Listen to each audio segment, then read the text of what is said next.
Hey guys, tonight we're going way back before heated blankets, fleece pyjamas, or the blessed miracle of central heating. You're in a medieval battle camp now, and spoiler alert, you probably won't survive this. Between the dysentery, enemy arrows, and the bone-cracking cold, bedtime is less about dreaming and more about not dying in your sleep. But don't worry, you're here to observe, not to freeze to death. Unless, of course, you forget to like the video and subscribe, but only if you genuinely enjoy what I do here. Quick question before we start. Where are you watching from, and what time is it right now? Always curious how many of you are dozing off to the sound of historical misery from around the world. Now, dim the lights, maybe turn on a fan for that soft background hum, and let's ease into tonight's journey together.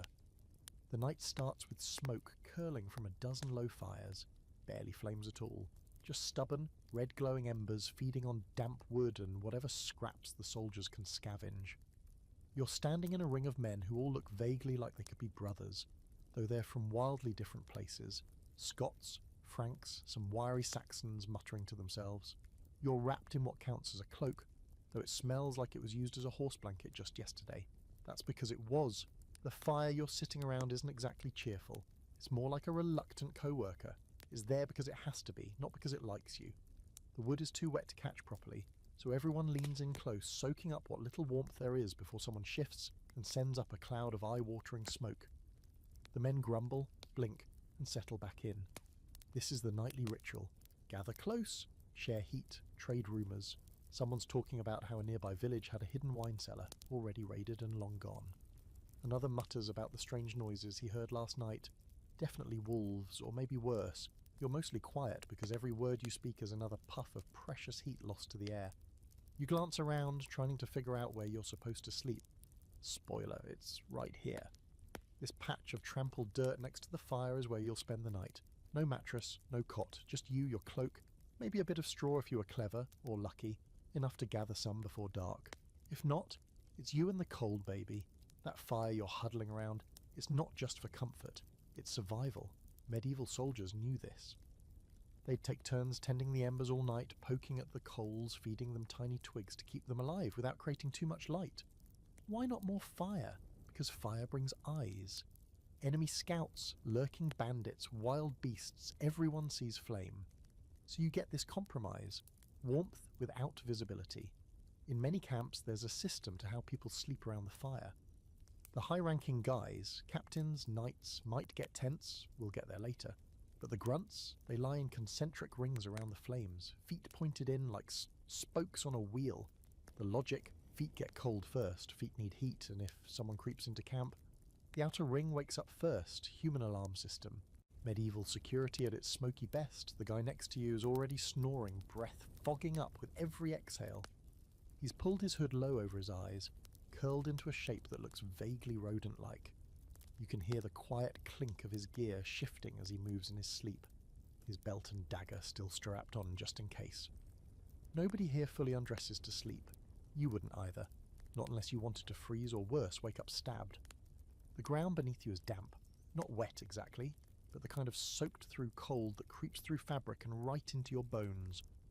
It's worse than snow. Snow at least has texture. This is just earth, dark and unfriendly. One of the older soldiers told you to dig a shallow trench for your hips, so your spine wouldn't ache so badly in the morning. You didn't. You regret it. Historical fact of the night. Campfires weren't invented by medieval soldiers, but they did perfect the social choreography of them. Fire wasn't just a heat source, it was a tactical centerpiece, a cooking zone, a storytelling arena, and a low-tech psychological comfort. That glow meant survival. But here's something on the weirder side. In some medieval campaigns, like during the Crusades, soldiers were ordered to sleep fully dressed not just for speed, but because someone believed that taking your boots off at night was inviting evil spirits to take your feet. Superstition or battlefield practicality? Honestly, bit of both. As you start to lie back, well, more like shift your weight to an uncomfortable lean, you realise you're not going to be sleeping well, but maybe sleeping at all is the goal. The fire cracks, someone coughs, a hound barks in the distance. The air smells of sweat, smoke, and something slightly sweet. Probably spoiled wine spilled on someone's coat. Scholars still debate just how cold medieval soldiers got. Some argue they were better acclimated to it, more resistant due to years of exposure.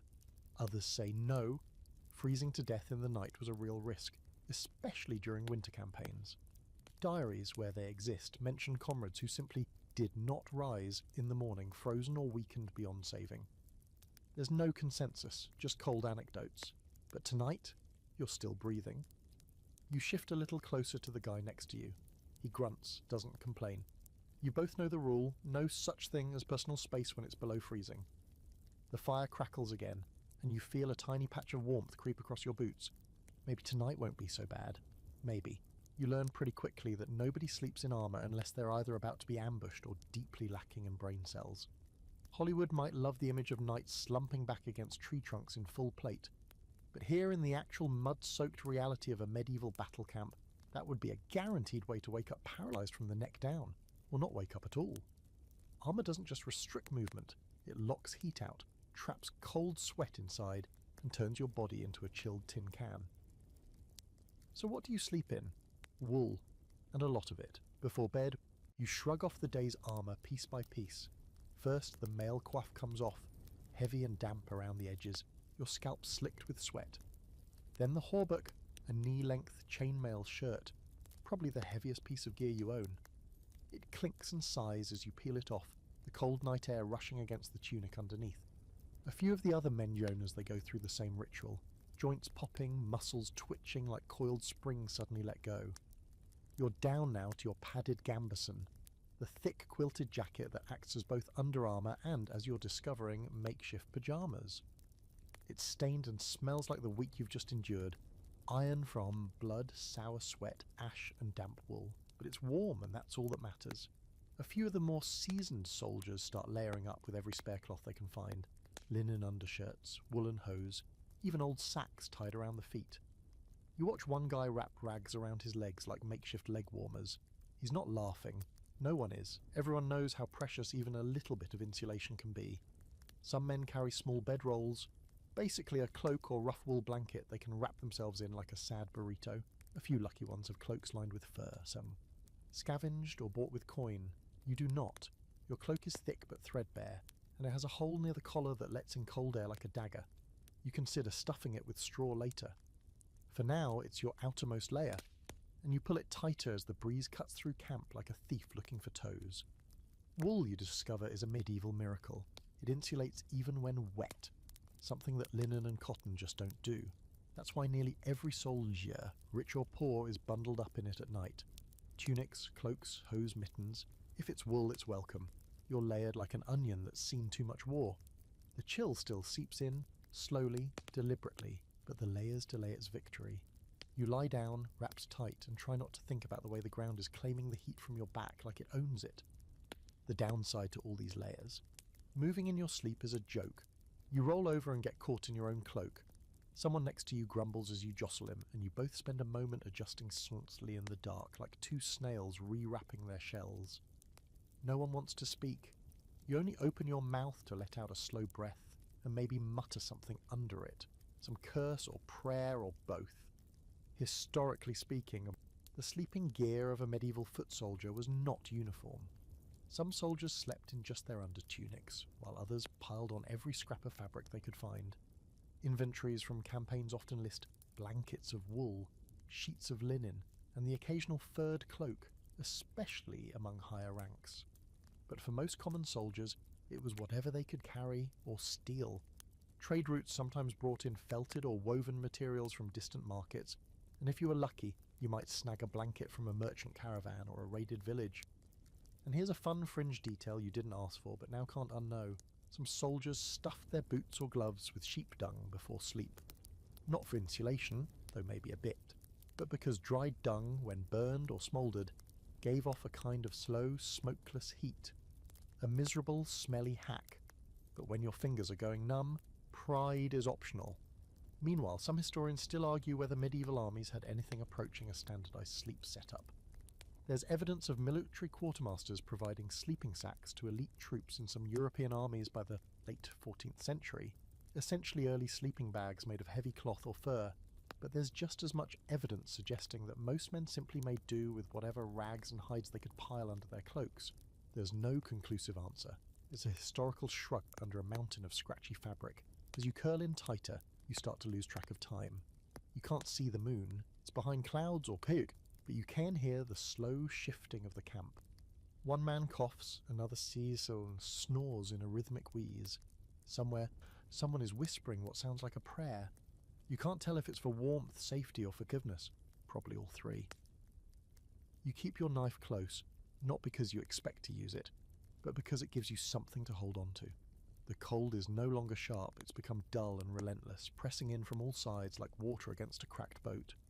You feel it in your fingertips, your toes, the bridge of your nose, but your core is warm enough and your layers are doing their job just barely.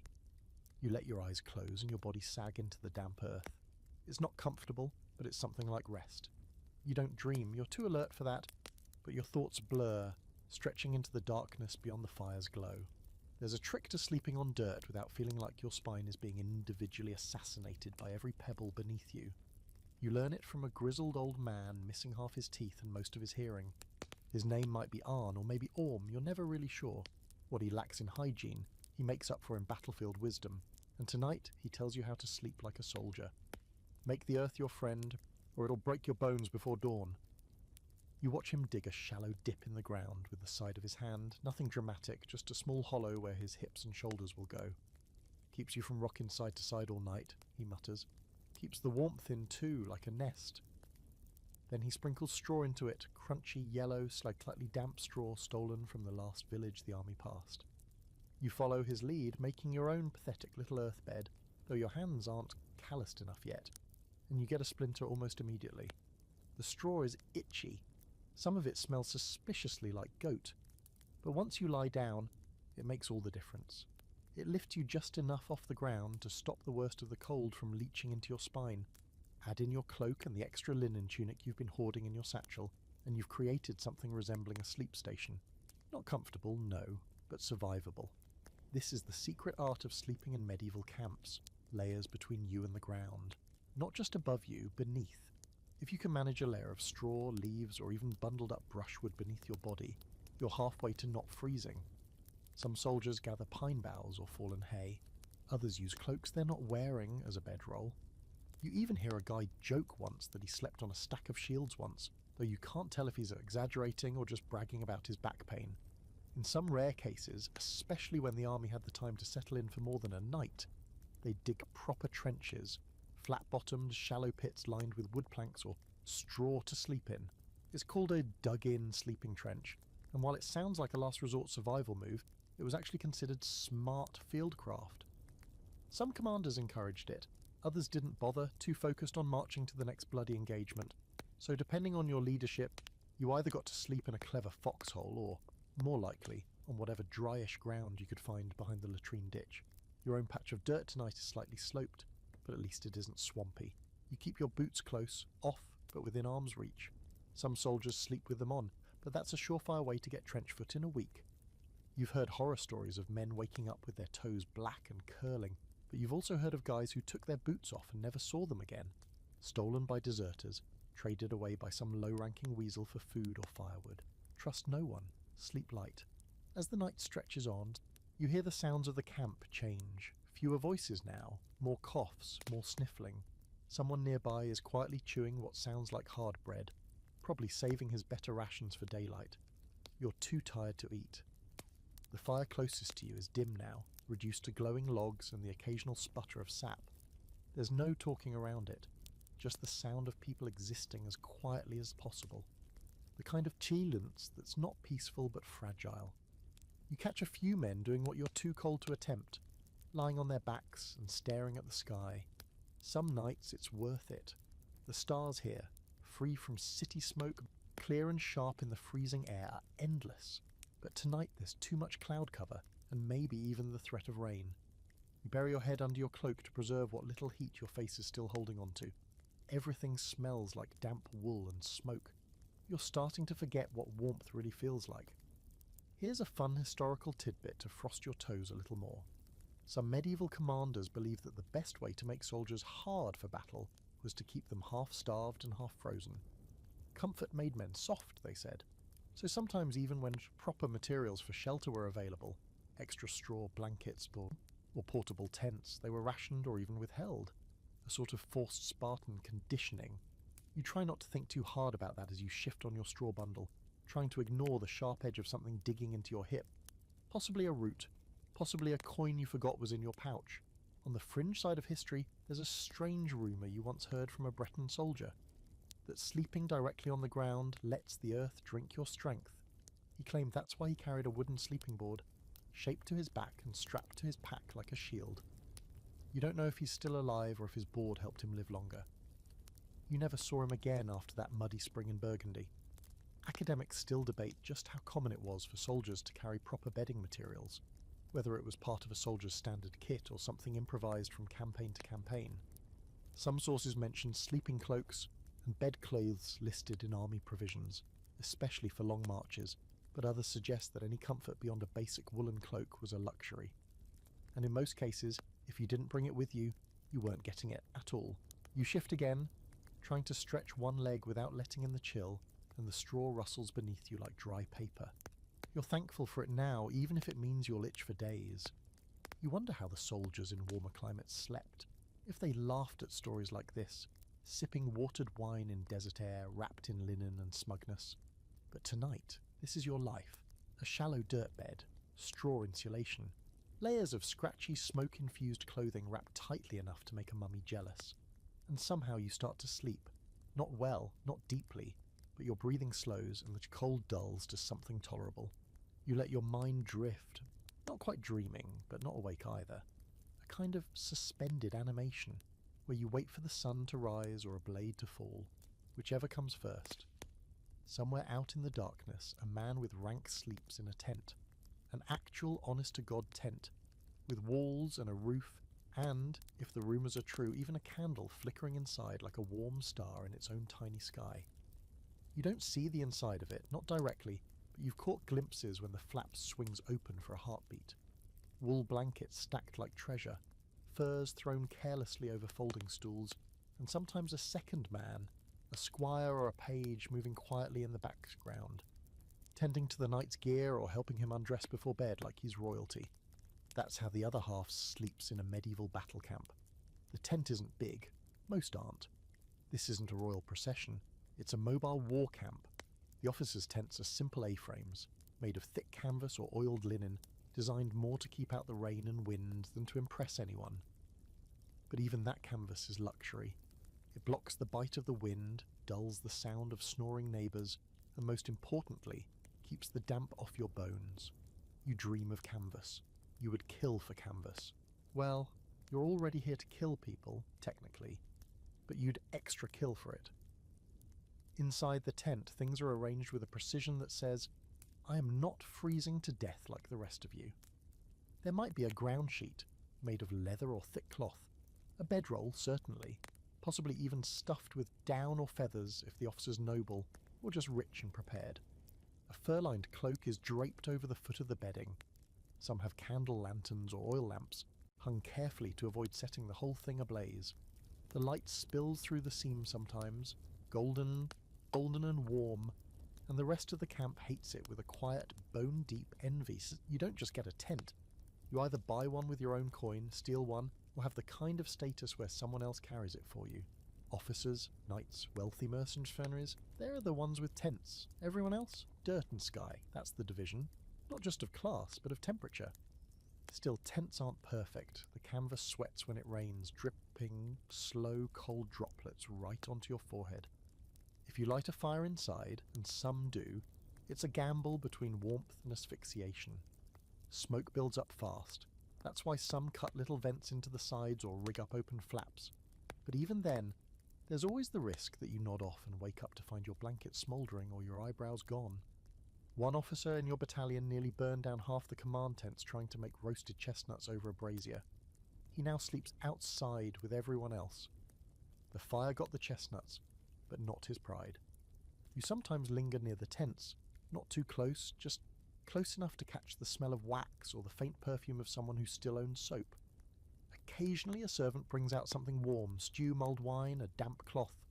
The scent drifts past the rank and file like a cruel dream. You hear muttering when it happens. It's not hatred exactly, just hunger. For food, for comfort, for warmth, all the things you're not getting tonight. But the tents aren't all glamour. You hear stories. One night, after a brutal march through sleet, was discovered dead in his tent the next morning, suffocated under the weight of too many wet furs.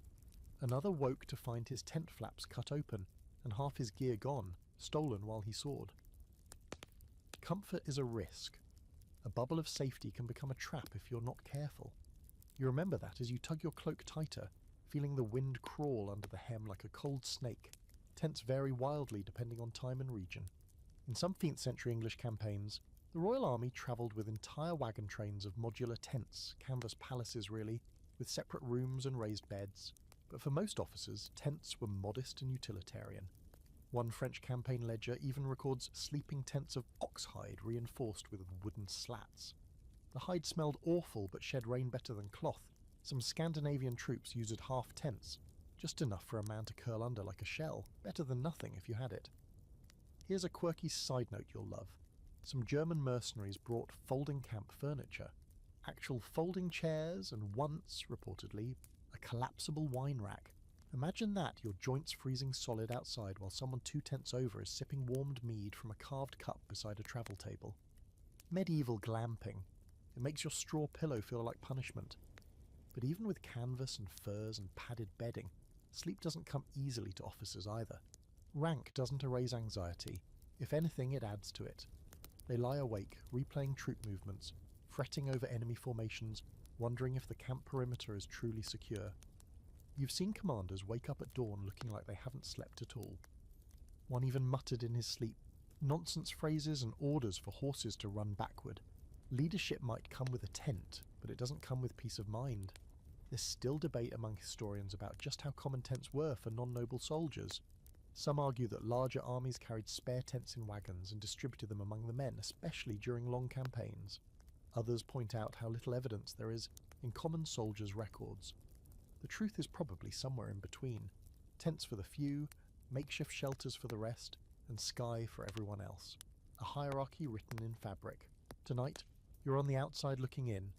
You shift on your earth bed, the straw beneath you damp but doing its job. Your cloak is wrapped around your shoulders like a final defense against the wind. The officer's tent nearby glows softly, a candle flickering like a far-off star you'll never reach. You stare at it until your eyes blur, and then, finally, you roll over and let the darkness take you. You don't dream, you don't even sleep fully. But for a while, you exist in a place between exhaustion and unconsciousness, where the only thing keeping you alive is the thin line of warmth between your skin and the cold earth below. You're learning that in a medieval war camp, sleep is less about comfort and more about calculation, like playing chess with your own body heat. Every choice you make before bedding down is a wager against the cold. Do you sleep with your cloak over your face to trap the warmth? Or do you risk breathing in the wool rot stench all night and waking up with your nose crusted shut? Do you keep your gloves on even though they're damp, or take them off and let your fingers go numb? This is the nightly mental math of survival. Layering becomes its own science. You're not dressing for style here, you're layering like your life depends on it. Because it does. First comes the linen undershirt, thin, almost useless on its own, but great for keeping sweat off your wool, then your wool tunic. Over that, a second tunic if you've got one, maybe thicker, rougher, something stitched by a mother or wife and shoved into your pack months ago. Then the gambeson, the heavy quilted jacket you wore under your chainmail all day. It's stiff with dried sweat and blood at the cuffs, but it's warm and padded. Finally, the cloak, wool again, often lined with sheepskin if you're lucky, or just heavy enough to double as both blanket and armour against the wind. You wrap yourself up like a half-dead caterpillar trying to cocoon its way to morning. Your legs are swaddled in woolen hose, and if you are smart enough to keep them dry, you might actually feel your knees come sunrise. On your feet, socks made from woven wool, plus the inside lining of your boots if they aren't frozen solid. Someone nearby tied bits of rabbit fur around his ankles, and now he swears he's the warmest man in camp. You believe him. You'd consider killing him for that fur. The body heat under your layers starts to build up slowly.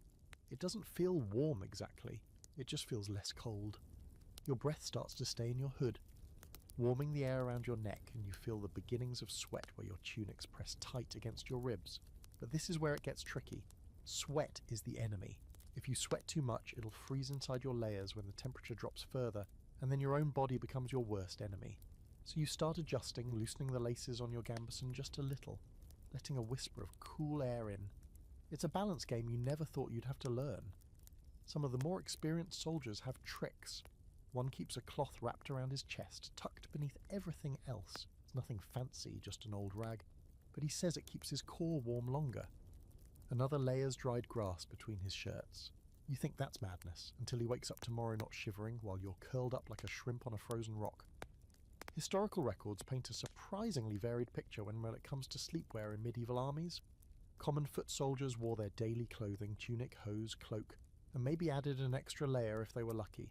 But there's mention in certain inventories of night shirts, made of flannel or fine wool issued to some troops, especially in northern Europe during cold campaigns. These were the exception, not the rule, and usually reserved for officers or elite units.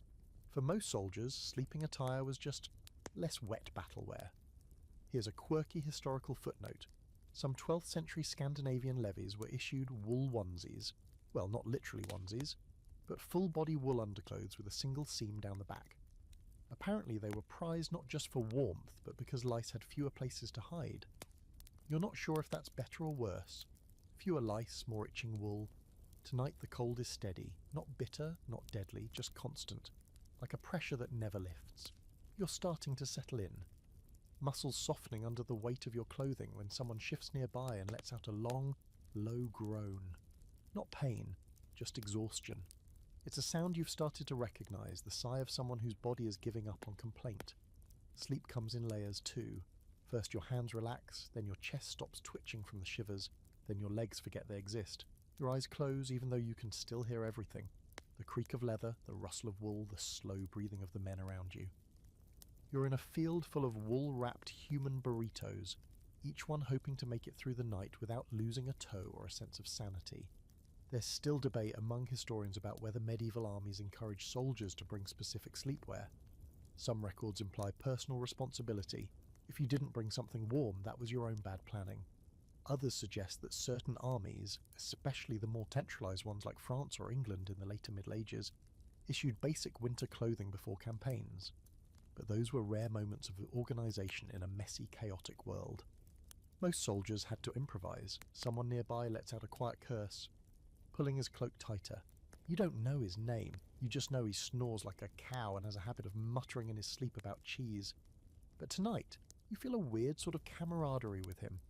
You're both just piles of bones under too much wool, clinging to the edge of sleep in a world that's cold, cruel, and never quiet. Eventually, your breath slows. The layers are working. You're not warm exactly, but you're wrapped tight enough to forget that you're freezing. You're weightless in your cocoon of damp wool and itchy hope. You let go, just for a little while. You don't so much wake up as you get gently shoved back into awareness by the unmistakable scent of singed leather. Someone's boot has gotten too close to the fire. Again.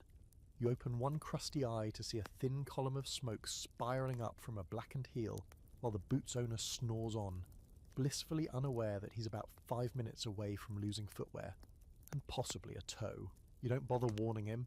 He'll figure it out when the smell becomes unbearable or when his foot starts to roast. This is what passes for morning in the middle of a medieval war camp. Burnt gear, half-frozen limbs, and the sour taste of stale air trapped under your own hood. Your own boots are safe, barely. You'd taken them off before curling up, stuffed them inside your cloak near your chest like two sad, muddy children. It's a common trick. Cold boots are miserable. Frozen boots can snap like old wood when you try to put them on, so everyone tries to keep theirs warm through sheer body heat, even if it means waking up with boot buckles digging into your ribs. It's just another compromise in the endless war against frostbite. You sit up slowly, your joints protest. Every muscle feels like it's been quietly freezing into statue form all night. And now the thawing is somehow worse. Your gambeson is stiff, creased at the elbows like cardboard. Your fingers tingle with pins and needles, and your knees feel like they're made of rusted hinges. You flex them slowly, gritting your teeth. It's not pain exactly, it's the price of survival. You paid in warmth. Now you collect in stiffness. The fire in the centre of your little sleep cluster is almost out. Just a low pile of red embers now, wrapped in a tiny halo of white ash. Someone throws a twig on it, and the glow flares for a second before fading back into sleepy coals. No one speaks. It's too early or too cold or both. Around you, a dozen other men begin to stir. most of them still wrapped up tight in cloaks and blankets like freshly dug corpses deciding whether to return to the living. Back during the night, before sleep claimed you, there was an unspoken ritual, the fire share. It's not as romantic as it sounds, it's just a rotating, miserable dance of who gets to be closest to the warmth and who has to back off to keep from catching fire.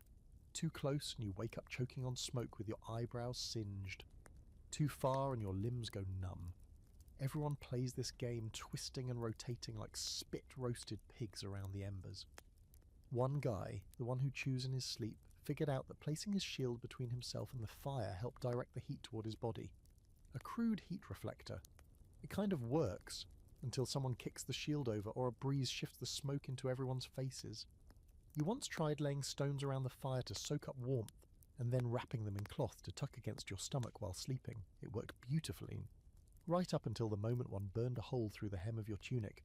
Live and learn, you wouldn't think it, but fire becomes a sort of currency out here.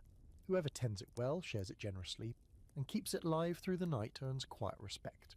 Whoever hogs it, feeds it badly, or lets it die becomes the enemy faster than any man in armour across the battlefield. There are unwritten rules.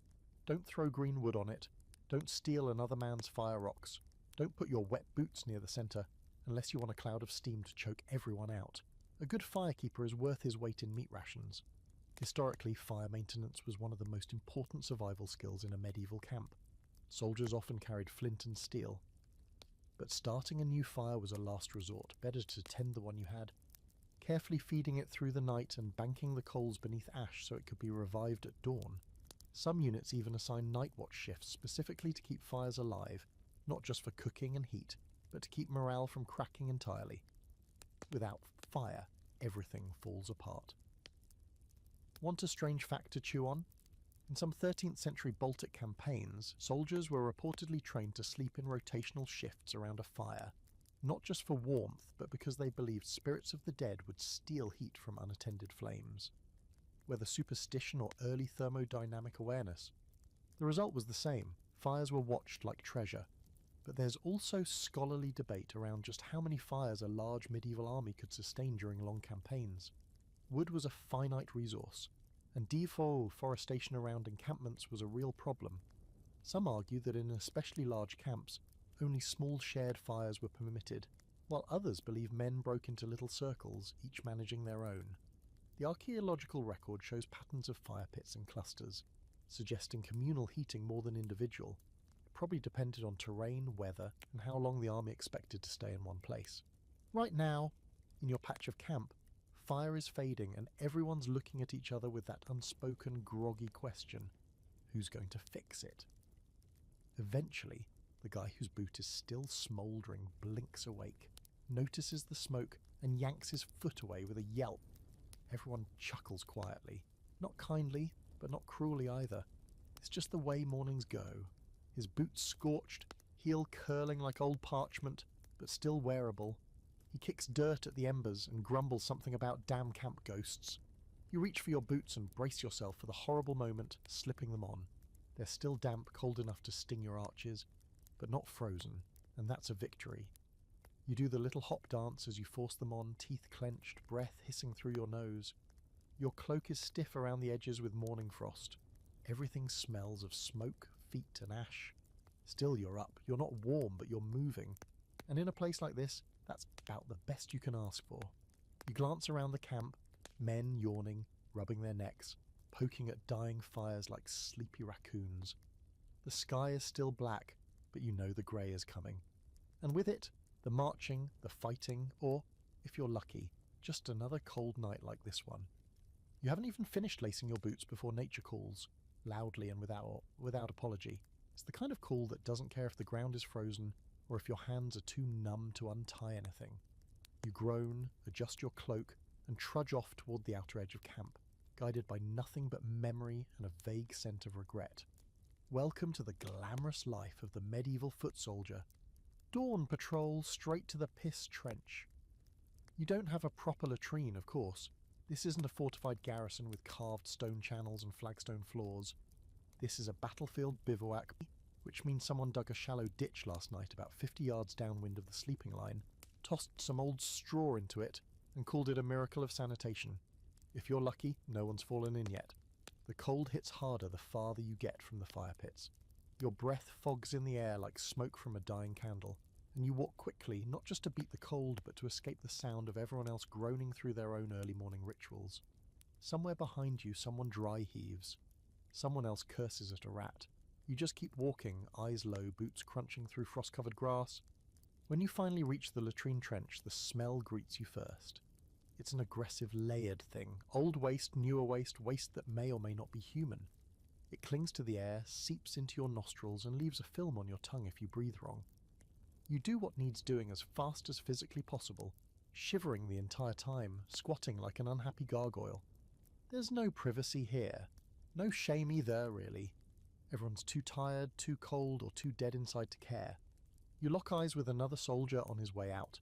He looks like he hasn't slept in 3 days and hasn't blinked in 2. You nod. He nods back. It's the kind of silent disagreement only people who've shared a pit toilet in 30-degree weather can understand, but just as you're about to return to the warmish ember circle of camp, you hear the dreaded whisper of chainmail shifting. Not close, but not far either. And it's not a natural camp sound, it's too deliberate. Not the lazy rustle of someone sitting up. This has weight, movement. You freeze, instantly alert. You crouch lower behind a sad-looking bush that offers exactly 0 protection from anything besides judgment. That's when it hits you. You've drawn the shift. The dreaded night watch.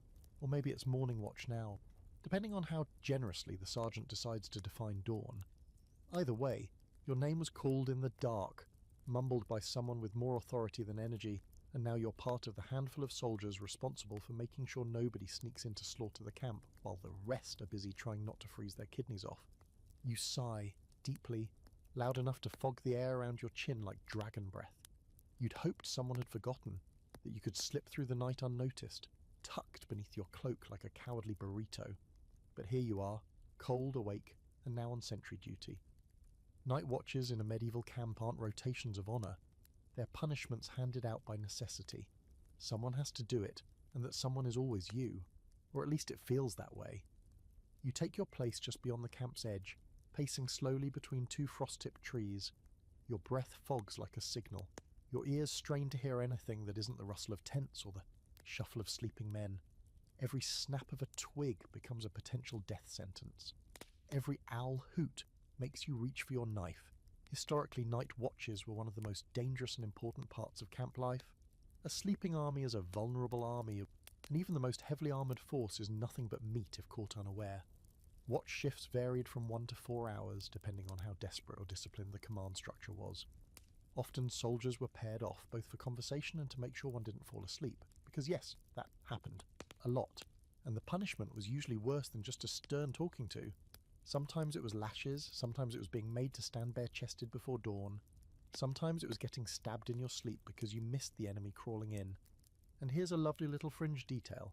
Some commanders in the High Middle Ages used watchstones, large rocks placed along the perimeter that sentries had to physically touch every 15 minutes or so to prove they were awake. Miss A stone? That's a sign you are either dead or sleeping. You almost prefer the death option. You shuffle your feet, clenching and unclenching your hands in your gloves to keep the circulation going. Somewhere in the darkness something rustles. A deer? A scout? A hallucination from lack of sleep? You squint, heart thudding in your ears. It's nothing. Probably. You stay alert anyway. Because that's the game. Keep watch or get watched by someone who might not be friendly. There's debate among scholars over how well medieval night watches actually worked. Some argue they were more symbolic than effective, just a token effort at discipline that didn't really stop surprise attacks. Others point to successful repulsions of ambushes as proof that the watch system, while imperfect, was essential. Regardless of the debate, one thing is certain. Nobody liked doing it, and everyone prayed they wouldn't be the one on duty when the wolves or the enemy came knocking. Eventually, a quiet voice calls your name from the shadows, your replacement blessed and grumpy, rubbing sleep from his eyes. You nod to him and head back toward the camp, your shift done, your nerves fried, your body colder than ever. But you didn't die, and neither did anyone else. That's as good as a victory out here. By the time you settle back onto your makeshift straw mattress, the sky is starting to grey. You pull your cloak over your head again and close your eyes, knowing full well you'll only get maybe 30 minutes before the camp starts waking for real. You'll take them anyway. Even bad sleep is still sleep, and out here, that's the closest thing to mercy you'll find. You can tell it's going to be a nightmare of a day when the first thing you taste is ice. Not snow, ice. Your water skin is frozen stiff, its contents sloshing around like slurred apologies from winter itself, and your cloak, once damp and pliable, is now a frozen husk draped across your shoulders like a reluctant corpse. It crunches when you move. That's never a good sign. Today, the cold isn't just an inconvenience. It's a full-blown campaign against your will to live. Welcome to a winter campaign. These are the ones legends are made of, not because they're too glorious or noble, but because it's amazing anyone made it out alive. Sleeping in a medieval camp is hard in spring. In winter, it's a constant negotiation with frostbite madness and the unique misery of trying to scrape ice off your face without peeling the skin beneath. Snow has fallen overnight. Not a soft, poetic dusting either. It's that heavy, wet kind that sticks to everything and turns tents into collapsing, soggy nightmares.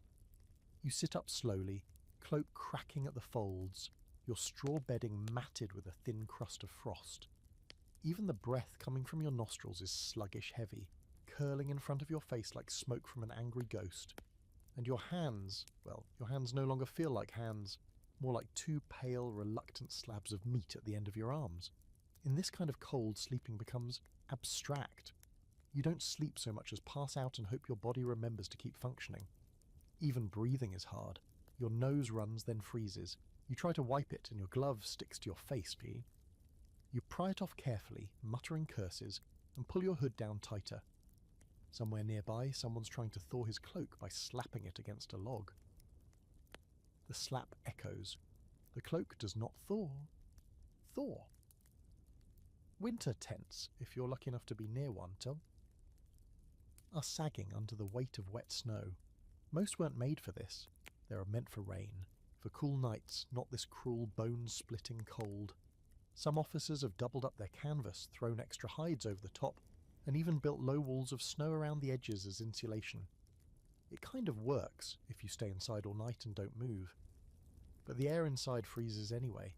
There's no such thing as warm air when the snow's still falling through the gaps in your seams. You try to start a fire. Everyone does. But the wood is wet, the kind of wet that hisses and bets as it steams instead of burn. You've seen men gather around a fireless fire pit just to pretend they're warmer. One guy starts humming loudly while rubbing his hands over a cold pile of logs, trying to trick himself into feeling heat. No one laughs. Everyone just watches and kind of agrees with the logic. To survive this kind of night, some soldiers build what you generously call snow tents. They are not tents really, more like little igloo-shaped shelters made from packed snow and lined with pine branches, hay, or if you're desperate, horse dung. Warm? No. Insulate? Surprisingly, yes. The trick is to crawl inside and seal it behind you with a bit of hide or a cloak, breathing into the narrow space to raise the temperature just enough to avoid death. You sweat inside, freeze outside, either way you lose, and if there's no snow to build with, you dig.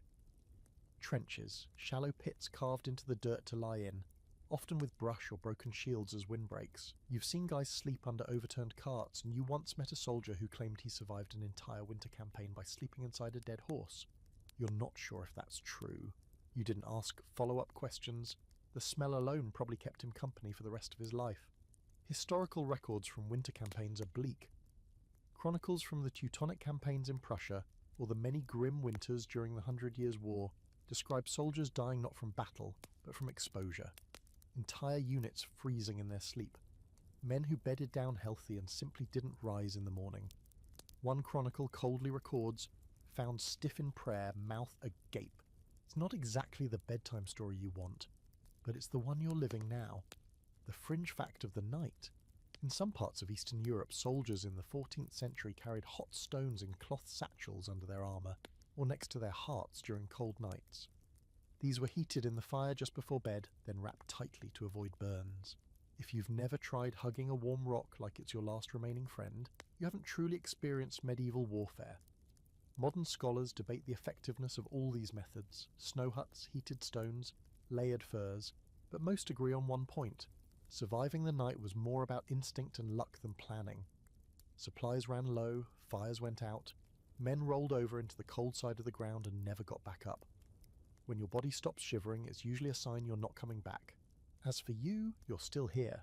You're shivering violently, and you're muttering into your scarf like a crazy monk, but you're here. You shuffle toward the nearest group of soldiers gathered around a reluctant fire, most of them silent, eyes glassy from exhaustion.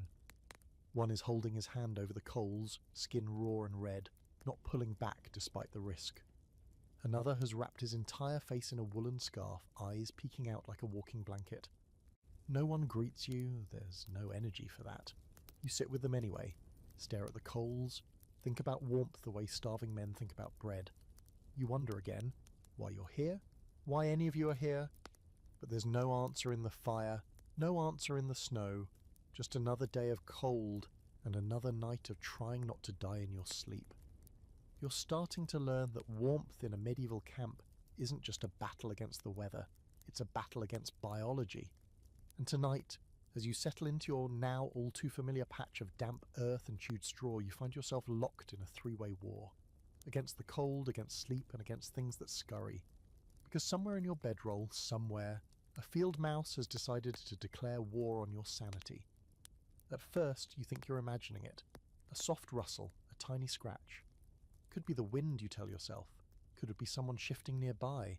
Could be your own cloak settling. But then you feel it. A tickle near your hip. And you know, something is sharing your blanket, and it has far more energy than you do.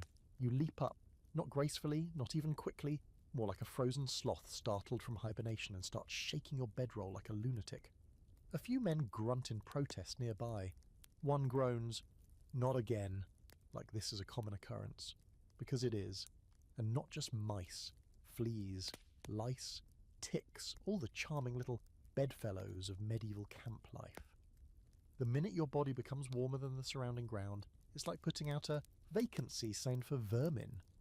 You manage to evict the mouse, possibly two, and resettle your nest, tucking in the corners of your cloak, double-checking your hood, and even folding your spare sock into a loose plug to cover the hole near your ribs where the mouse first snuck in. You lie back down with the kind of cautious dread only someone who's been mouse-cuddled in the night can understand. The fur blankets help, at least. You've gotten your hands on one, not honestly, mind you. It was a trade of sorts. One guy needed a new whetstone, you had one. He had fur. The deal was struck without words. The fur smells like goat and old sweat, and you're 90% sure it still contains half the original goat. But it's warm, scratchy, oily, questionably acquired, but warm. Historically, fur was prized in camps not just for warmth, but as a kind of status symbol. Fox, wolf, even squirrel, anything that once had a pulse and a fluffy coat ended up draped over sleeping soldiers. The higher the rank, the thicker the fur. Some knights travelled with entire bundles of pelts just for bedding. Others foraged, which is a polite way of saying they took what they wanted from villages that had no real way to say no. Fur-lined cloaks, fur-lined boots, fur-lined hoods, you'd wrap yourself in an entire forest if it kept you alive till morning. Of course, fur had its own problems. It held in heat, yes, but it also held in fleas. And fleas didn't sleep. You could go to bed wrapped in luxury and wake up looking like you'd lost a fistfight with a hive of angry bees. Some soldiers smoked their furs over the fire to kill the fleas. Others doused them in vinegar. A few just accepted the itching as part of the package and scratched until they bled. You've chosen the smoke method. Earlier tonight you waved your cloak through the fire's edge, letting the smoke curl into the fibres, hoping it would discourage anything that crawled. It helped. Probably. You're still itchy, but now at least you smell like burned goat hair instead of just cold misery. And then there's the other option, sharing. Not blankets. Body heat. 2 or more soldiers curled up under the same cloak, back to back or front to front, depending on desperation levels. It's not romantic. It's not even friendly most of the time. It's practical. A warm body is a warm body, and if you're not using one to your advantage, you're probably dead or freezing soon. You've seen the toughest men in camp, covered in scars and stories, snuggling like scared children under a single threadbare cloak. No one mocks them. No one dares. Because the only thing colder than the night is shame, and in this camp, nobody has room for that. You've done it yourself once or twice, usually with someone equally miserable and always with your knives kept within reach, just in case. There's a strange moment in the night when everything stops feeling awful. Not because it's better, because your body gives up. Your nerves go numb, Your skin stops complaining and your mind slips into a shallow pool of calm. You're not asleep, you're not awake, you're just there, existing. The fur against your cheek is coarse, the dirt beneath you has a rock digging into your hip. Something tickles the back of your neck. You don't even care anymore. Here's a weird little historical detail to chew on, while you try not to think about mice. Some soldiers in the far north used hollowed animal carcasses for warmth, not as a shelter, as a bed. A freshly skinned deer or goat could serve as a windproof sleeping bag for someone desperate enough. The idea was to stuff yourself inside before the body heat fully left the animal. Horrific? Absolutely. Effective? Reportedly. And also probably the reason why medieval doctors never got bored. Modern scholars still argue about how bad the vermin situation really was in medieval camps. Some say the infestation levels are exaggerated, the product of a few dramatic chroniclers. Others point to the countless references in letters and journals, soldiers complaining of the bite of the unseen army, night crawlers that feast while we rest, or famously, a beard of fleas on my belly come morning. You believe every word of it. You've lived every word of it. Back in your bedroll, you adjust your layers again, wincing as you find the cold spot where the mouse had briefly claimed squatters' rights. You shift your body away from it and press your back closer to your neighbour. Neither of you says a word. The silence is full of understanding and exhaustion. The night stretches on. The fire nearby is nearly out again. You could get up, poke at it, find dry twigs, coaxing it back to life. But you don't. You stay still, because movement means cold and cold means pain. Better to lie here, wrapped in goat fur and paranoia, and wait for the grey light of morning. You've heard the saying, sleep with one eye open a dozen times. It's usually said like a joke, wry, knowing, like someone preparing for betrayal in a card game. But out here it's not a saying, it's a rule, it's instinct. It's the thing your body does all on its own after a few nights in a war camp where the only thing between you and a blade to the ribs is a thin wool cloak and whatever reflexes haven't frozen stiff. You don't sleep so much as hover at the edge of unconsciousness, always listening, always ready to spring into useless motion the moment you hear something you shouldn't. Tonight, the air is razor sharp with silence. No wind, no distant howling, not even the usual snoring from the man 3 feet to your right, the one who normally snores so loud the rats leave camp out of fear. It's so still, so unnervingly quiet, that your mind fills the space with imagined sounds. The snap of a twig, the brush of a foot on wet leaves, the faint jingle of mail shifting in the dark. Your hand finds the hilt of your knife before you're even fully awake. This is the price of survival. You've learned it slowly, night after night. Real sleep only comes in stolen fragments, like water collected in a cracked bowl. You never dip fully into dreaming, you hover just above it, like a bird circling a frozen pond, trying to judge if it's safe to land. Your body learns how to keep your ears alert even when your limbs shut down. And when something moves, anything, you wake instantly. Heart pounding, mouth dry, muscles tensed, unsure if they should run, strike, or pretend you're dead. A few nights ago, someone did get too close.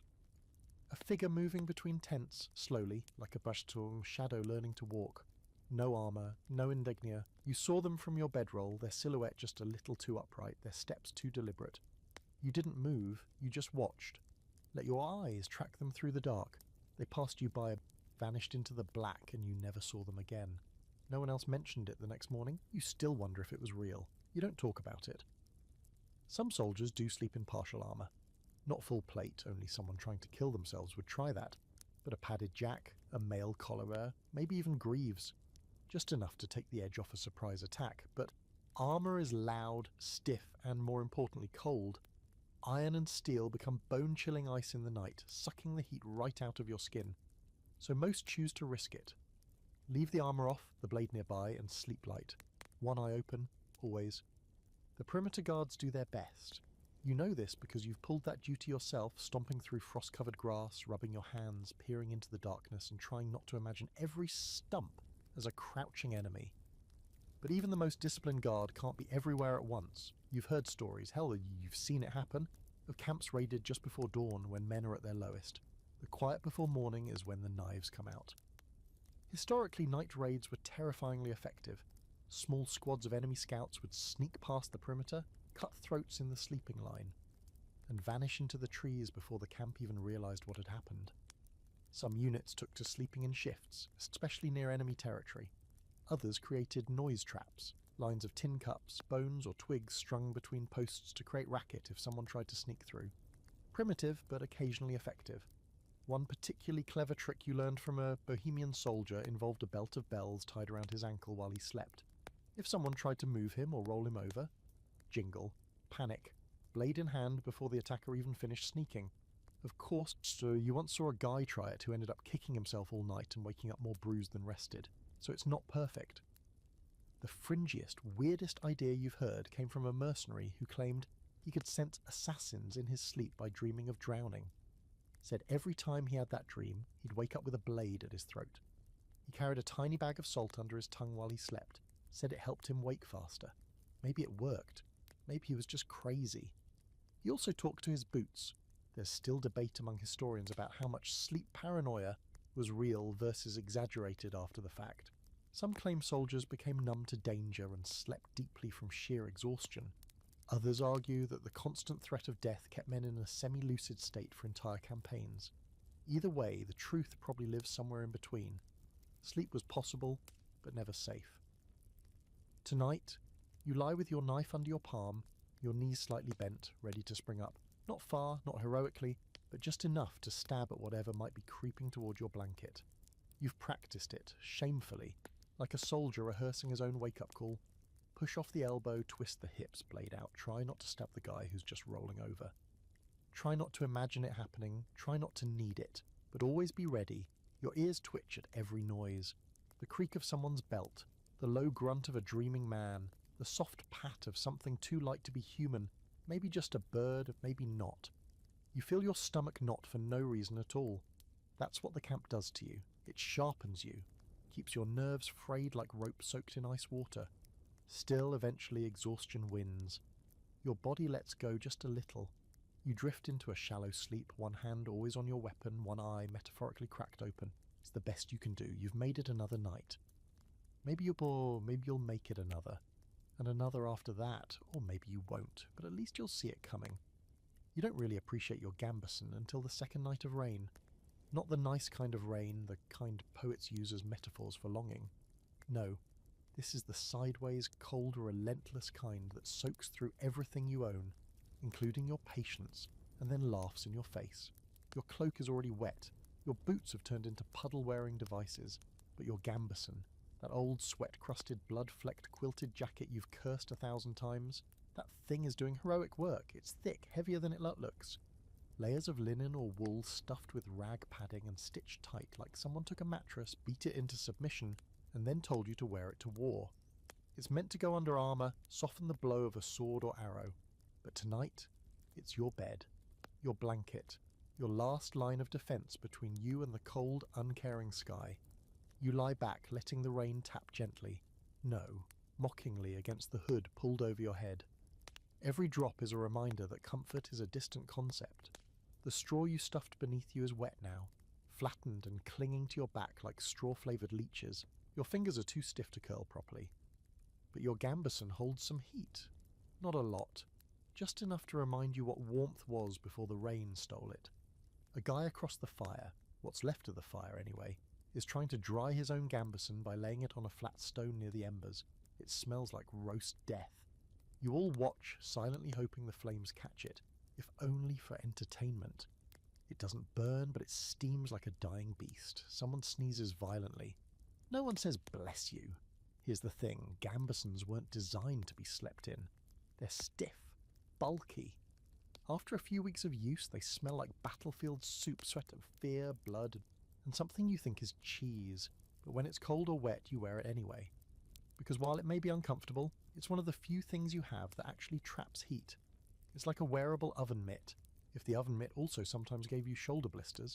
Some men use theirs as pillows when the weather's kind. Others fold it under their knees to keep from locking up by morning. You've met one guy who claimed he wrapped his newborn in a cut-down gambeson during a forced march. Said it was the only time the baby didn't cry. Probably because it was suffocating, but hey, warm is warm. The real secret of the gambeson, though, is dual use It's battle gear and bedding. Utility at its medieval finest. It doesn't make sleep easy, but it makes sleep possible. You can wrap it around yourself like a blanket, tuck it under your back as insulation, or just lie inside it like a man-sized pie filling and hope your core temperature doesn't drop too low. When wet, it's miserable. When frozen, it's worse. But when dry, it's survival. Historically, soldiers were issued gambesons more often than any other kind of armour. Mail and plate were expensive, reserved for the well-off or the well-connected. But padded armour? That was the people's armour. It took time to make, stitching layer after layer, but it was effective and cheapish. Some units wore only that into battle. Others used it beneath chainmail, hoping to reduce the bruising from a mace to something less than internal soup. Fringe fact, some monks in the 13th century made gambesons not for war, but as penance garments. Self-inflicted discomfort as a path to holiness. Imagine choosing to wear one on purpose, not to avoid getting stabbed, but to feel closer to God. That's dedication, or insanity, probably both. There's also still debate over what exactly was used for padding inside them. Some say horsehair. Others insist on rags, moss, or even raw wool. The truth is it probably varied wildly depending on where you were, who was sewing it, and how desperate your quartermaster was. You've seen gambesons patched with everything from burlap to parchment. One guy swears his had pieces of old prayer scrolls inside, said they kept him safe, or maybe just itchy. Back in your own sodden slice of misery, you shift inside your damp shell. The gambeson creaks at the shoulders like an old door, resisting every movement. You try to find a dry patch of collar to rest your cheek against, but it doesn't exist. You settle for least soaked and exhale slowly, watching the breath curl away and vanish into the damp dark above. Around you, others are huddling in their own padded gear, some still wearing it, some using it like bedding. One guy has stuffed straw into the sleeves to puff it up, trying to make a sad pillow. It kind of works, until he rolls over and a slug slides out of the cuff and onto his face. He doesn't scream, he just wipes it away and closes his eyes again. You're all past screaming, past complaint. You're just here to endure. Eventually your limbs grow too heavy to move. Your jaw unclenches. The rain softens to a drizzle. The world turns into grey mist and itchy fabric. Your gambeson cradles your body, not gently, not kindly, but firmly, like an overprotective bear that forgot how to be soft. You don't fall asleep exactly, you just stop noticing things. The pain in your knees, the damp on your back, the freezing tips of your ears, they all fade into a kind of foggy numbness. And the last thing you feel, just before your mind slips under, is the tight, uncomfortable grip of that thick, stubborn bear's jacket keeping the cold out. Not perfectly, not even well, but just enough. The smell hits you first. It creeps into your nose before your eyes even open. An ungodly blend of boiled leather, sour meat, and something that might once have been a vegetable but is now best described as suspicious. Welcome to breakfast, or possibly dinner. Time doesn't matter anymore. The sun hasn't fully risen. Your body aches like you've been beaten with your own limbs, and someone's got a dented pot bubbling over what remains of the night's fire. You've never been less excited for food, but you're starving. Everyone is. Cold does that to you. It gnaws from the inside out, makes you ravenous even when there's nothing to be hungry for. So when the call goes up, a simple grunt from the pot's guardian, you drag yourself over, boots squishing, shoulders hunched. Still wrapped in your stiffened gambeson. The line forms quickly. There's no real order, just a general understanding that whoever causes a fight before breakfast might find something extra in their stew. Like a tooth, the pot holds a mystery. Could be barley, maybe old beans. Could be the remnants of yesterday's dried meat, rehydrated into strips of chewy despair. What you do know is that it contains water, salt, barely, and the unmistakable aroma of boiled wool. Someone definitely used their socks to filter this. Or worse, warm them up first. Still, the heat alone makes it tempting. You accept your share in a cracked wooden bowl and carry it back to your bedroll like a prize. As you sit, blowing on the steam rising from your makeshift meal, you notice the quiet hiss of something else nearby. A man to your left has taken off his boots and is dangling his socks over the fire on a stick like marshmallows. The smell of wet wool and old feet merges with the stew.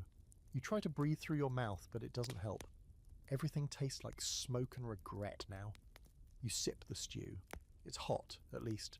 That's its only virtue. The flavour is non-existent, unless dirt adjacent counts. You chew something unidentifiable, or try not to gag and force it down. It might have been part of an onion. It might have been a fingernail. You don't ask, you don't want answers, You just need the calories. This is how it goes when the supplies run low, when the camp has moved too far from any real village, or the foragers haven't returned with anything worth chewing. You cook what you have. If that means boiling old root vegetables with bits of shoe leather, then so be it. You've heard of men boiling their belts, real leather, the thick kind, just to soften them enough to chew, not for nutrition, just to fool their stomachs into thinking they've eaten. And then there are the stories. You've heard them whispered late at night, always with that strange mix of laughter and horror. Stories about men who cooked their socks. Not washed, cooked. Threw them in the pot with broth just to warm them up before putting them back on. The idea was that the wool would absorb the heat better. Whether that's true or not, you don't know. What you do know is that you've seen it. More than once. One time a man dropped his sock into the stew pot, fished it out, wrung it dry and drank the broth anyway. Said it tasted like home. Everyone laughed. But no one refused their serving, because hunger does strange things. Makes you redefine edible. Makes you lower your standards until you can't remember what flavour even means. You've eaten roots, bark, bits of moss that looked fine.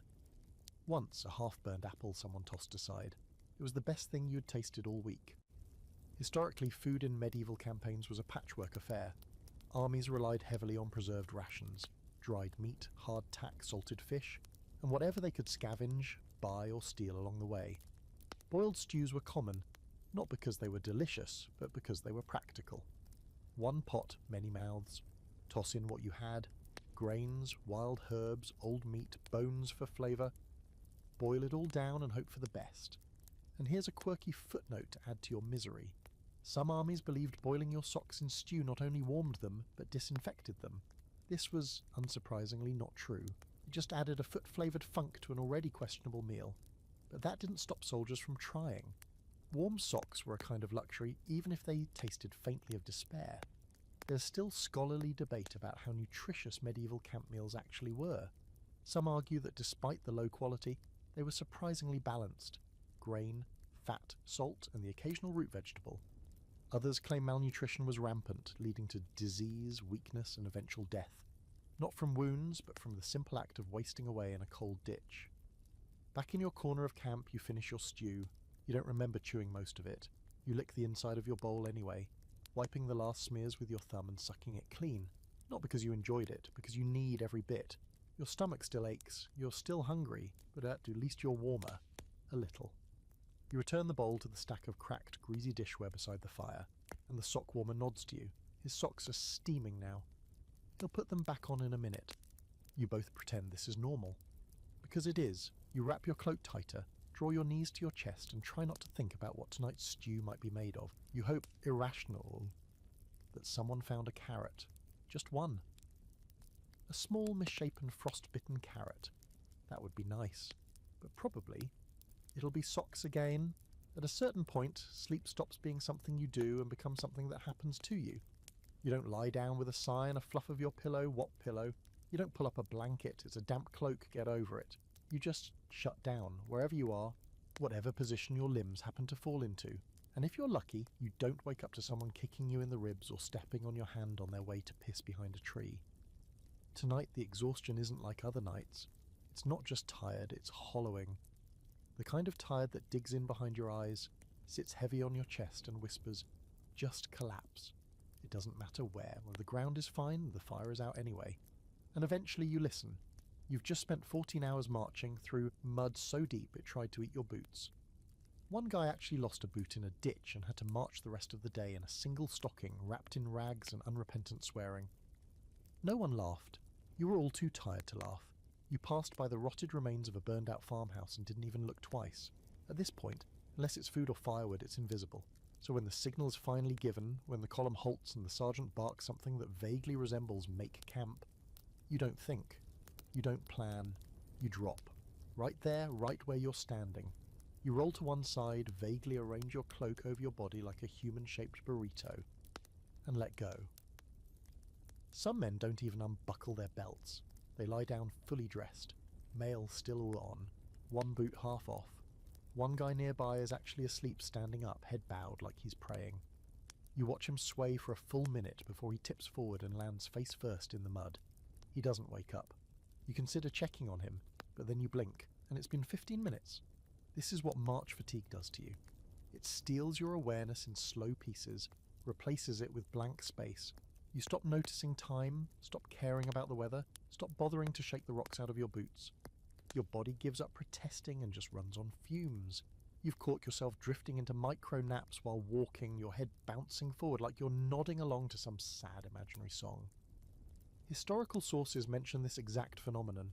Chroniclers describe soldiers collapsing mid-step, slumping beside roads like discarded sacks. Some accounts from the Crusades talk about men who slept with their arms still gripping their spears.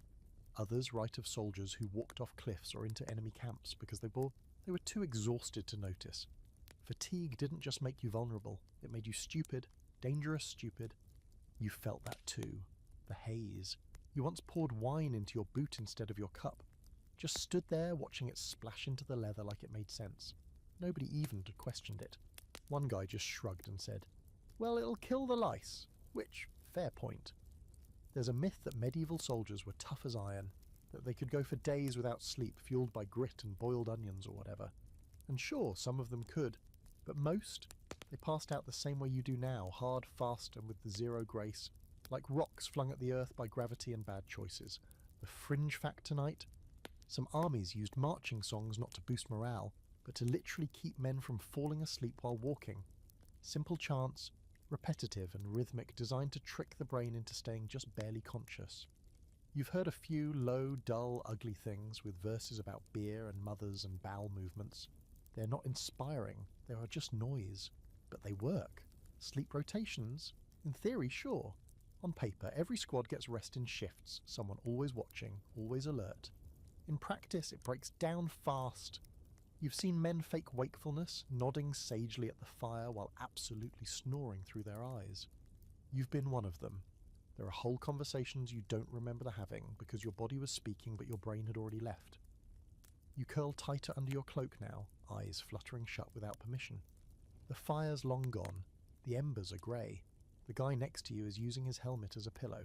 That's bold. Or stupid, maybe both. But you respect it a bit. There's a rock digging into your shoulder blade, but moving would cost too much energy. You consider negotiating with it.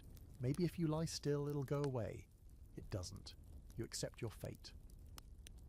In the half-sleep haze, you remember a story someone told during the last march. A guy in the Alps, centuries ago, who slept standing up for 3 days during a siege. Supposedly tied to a post, only waking when his knees buckled. Total nonsense, obviously. But right now it sounds completely plausible. You drift, not into dreams. Those require deeper sleep than you're allowed, but into a weird limbo of sensations. Cold breath on your cheek, the distant crunch of boots in frost, someone muttering in their sleep, your own heart, heavy and slow in your chest. You could die like this, and you'd be too tired to care. That's the scary part. Not the dying, but the apathy. The comfort in giving in, but you don't. Not tonight. Because in an hour or 3 you'll be roused again, back on your feet, back to marching, back to the same nightmare loop. So you let your eyes close one last time. You don't have time to sleep, but you'll take what your body gives you, even if it's just 15 minutes in the mud. You wake up to a smell so foul it physically pulls you from sleep, like being slapped across the face with a wet rag dipped in spoiled milk and old onions. It hits your nose like a battering ram, then settles into your throat and refuses to leave. You gag. Not dramatically, not loudly, just a quiet, hopeless little dry heave that says, "Yeah, this is normal now. Welcome back to camp." You sit up slowly, peeling your cloak off your face like it's fused there. It's still damp.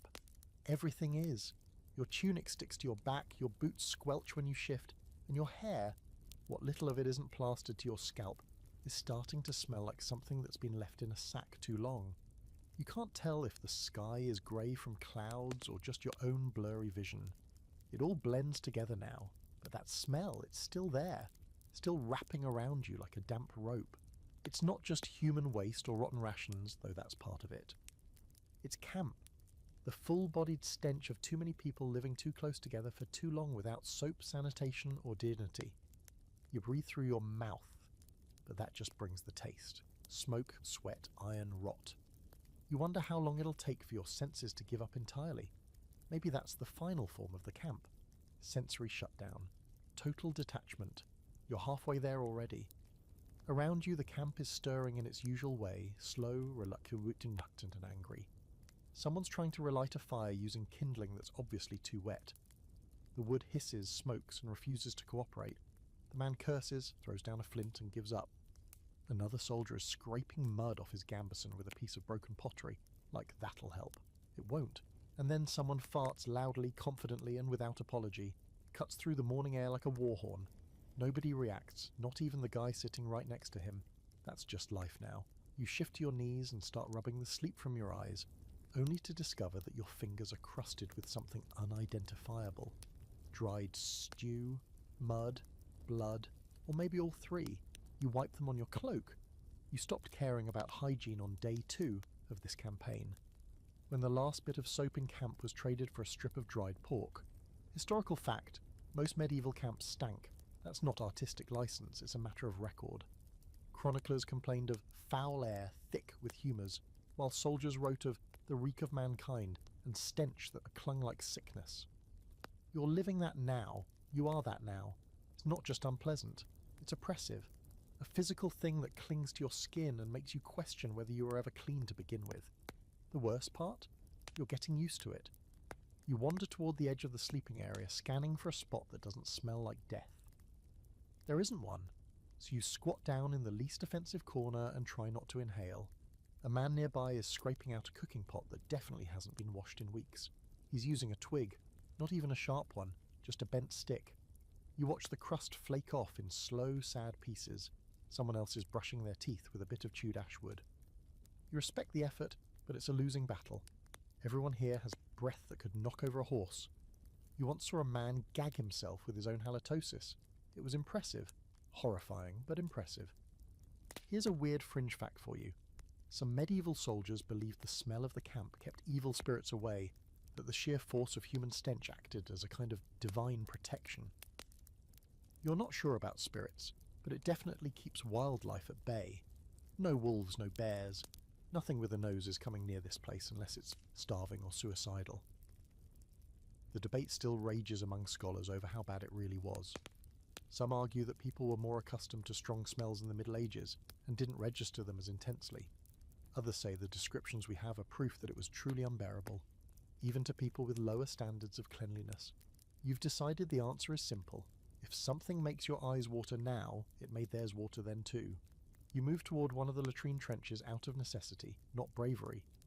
It's less a trench and more of a suggestion at this point, just a shallow depression in the earth, surrounded by discarded scraps of fabric, broken bits of clay, and a fly population so aggressive they could be trained as mercenaries. You do what you have to do as fast as humanly possible, and shuffle away without looking back. You pass a man washing his hands with snow, not clean snow either, just the least yellow he could find. You nod at him, he nods back. It's the little gestures that hold society together out here. Back near your bedroll, someone's pouring wine into a cracked cup and handing it around. Morning wine, medicinal of course, or so everyone claims. You take a sip when it reaches you. It's sour, thin, probably cut with river water, but it burns just enough to remind you you're alive. You settle down again, knees tucked in, cloak pulled tight. The smell's still there, will always be there, but you've reached a place beyond complaint. A strange sort of acceptance. You're not clean, you're not warm, and you're not even fully human anymore, if we're being honest. You're just part of the camp. A breathing, sweating, stinking piece of the collective misery. And that, somehow, is comforting. There's something about a campfire at night that makes everyone talk like they've forgotten war as a thing, not during the day, mind you. Then it's all barking orders and spitting curses, shoulders hunched against the cold and minds focused on staying alive. But at night, with the fire down to a soft amber glow, and the air just quiet enough to hear yourself breathe, things change. The stories come out. The real ones, the weird ones. The kind that make you wonder whether you're stuck in a battlefield or sitting around some haunted tavern full of unreliable narrators and questionable memories. It starts with a song. Always does. Nothing complex, just a low droning hum that someone starts because silence is worse. A line about a woman back home, or ale, or how the moon used to mean something before you had to sleep under it every night. You recognise the tune. Everyone does. It's been bouncing around the continent for decades, changing a word here or there, becoming something new and old at the same time. After that, it only takes one person to start, tonight. It's a man from the southern coast, Gaetan or Garan, something like that. He's got a voice that sounds like gravel wrapped in bread crust and a face like a boiled boot. He leans in toward the fire and says, "You ever hear about the girl who wandered into camp before a battle?" A few heads turn. No one stops him. No one ever does. You just keep sipping from your chipped cup of warm, diluted wine and let the voice carry you. The fire crackles, the wind sighs, and suddenly you're somewhere else. He tells the story like it's truth. How a girl, barefoot, wild hair, eyes like smoke, appeared in a soldier's tent one night before a siege, said nothing, just stood there looking straight through him. He called for the guard. They came. She was gone. The next morning, half the men in that unit were dead, arrows in their backs. She was the battle's shadow here. He says, eyes glinting, came to mark the ones who wouldn't see another dawn. No one laughs. That's the trick. Around a medieval campfire, you don't mock stories like that, not because you believe them necessarily, but because someone does, and because sometimes they're not just stories. Someone else chimes in, a scar-faced veteran with more wrinkles than teeth. He tells of the screaming trees in the Black Forest, how if you hear your own name whispered from the woods at night, you don't answer. You turn away, you press your fingers to your ears, and if the whisper comes a second time, you pray, because the third time, that's not the forest anymore. The younger soldiers lean in, eyes wide. You can tell they're halfway between laughing and listening. That's how it starts for everyone. You want it to be a joke. But deep down, there's that tickle in the base of your spine, the one that says maybe, just maybe, the world's weirdier than you thought. And out here, with death as your neighbour, the weird starts to feel almost reasonable. One of the quietest men in the group, someone who rarely speaks at all, finally breaks his silence. He says he once heard crying in the middle of a battlefield at night. Not sobbing, child's crying, high, distant, echoing across the empty camp. Thought it was his imagination until two others mentioned it the next day. No children for miles. Nothing left alive, really. Just the sound. Just once, then never again. You sit there, legs drawn up, cloak pulled tight, feeling the warmth of the fire on your face and the chill of the night at your back. The stories keep coming, passed around like shared rations. Ghosts, witches, a knight who disappeared during a hunt and came back with eyes as black as coal, claiming he'd met a pale woman in a silver dress who taught him how to speak to the dead. He died a month later in his sleep. No wounds, just gone. Stranger still, no one remembers burying him. Historical accounts are full of these kinds of stories, folklore woven through with just enough fact to keep them alive. Medieval soldiers were a superstitious bunch, and for good reason. When you live on the edge of civilization, sleep among corpses, and wake up not knowing if you'll see the next dusk, anything becomes possible. Omens, signs, portents, they weren't luxuries. They were survival mechanisms, ways to make sense of the senseless. And here's your fringe fact for the night. In some medieval mercenary companies, ghost stories were considered part of training. Seriously, commanders would intentionally tell frightening tales to keep green recruits from wandering too far from camp at night. Fear kept you close, close kept you alive. Monsters in the woods, maybe not real, but they kept you from getting lost and ambushed. Practical paranoia. There's still academic debate about how widespread these tales were, whether they were regional or cultural or just the result of too much bad wine and sleepless nights. But the consistency across languages and time periods is eerie. The woman before the battle, the crying voice in the woods, the soldier who dreams of death then dies. Versions of these show up in records from France to Poland to Byzantium. Same themes, same chills. Back around the fire, the stories finally trail off. The wine's nearly gone. The flames are low. One man's dozing against a saddle, snoring softly. Another stares into the coals like he's trying to read them. No one speaks.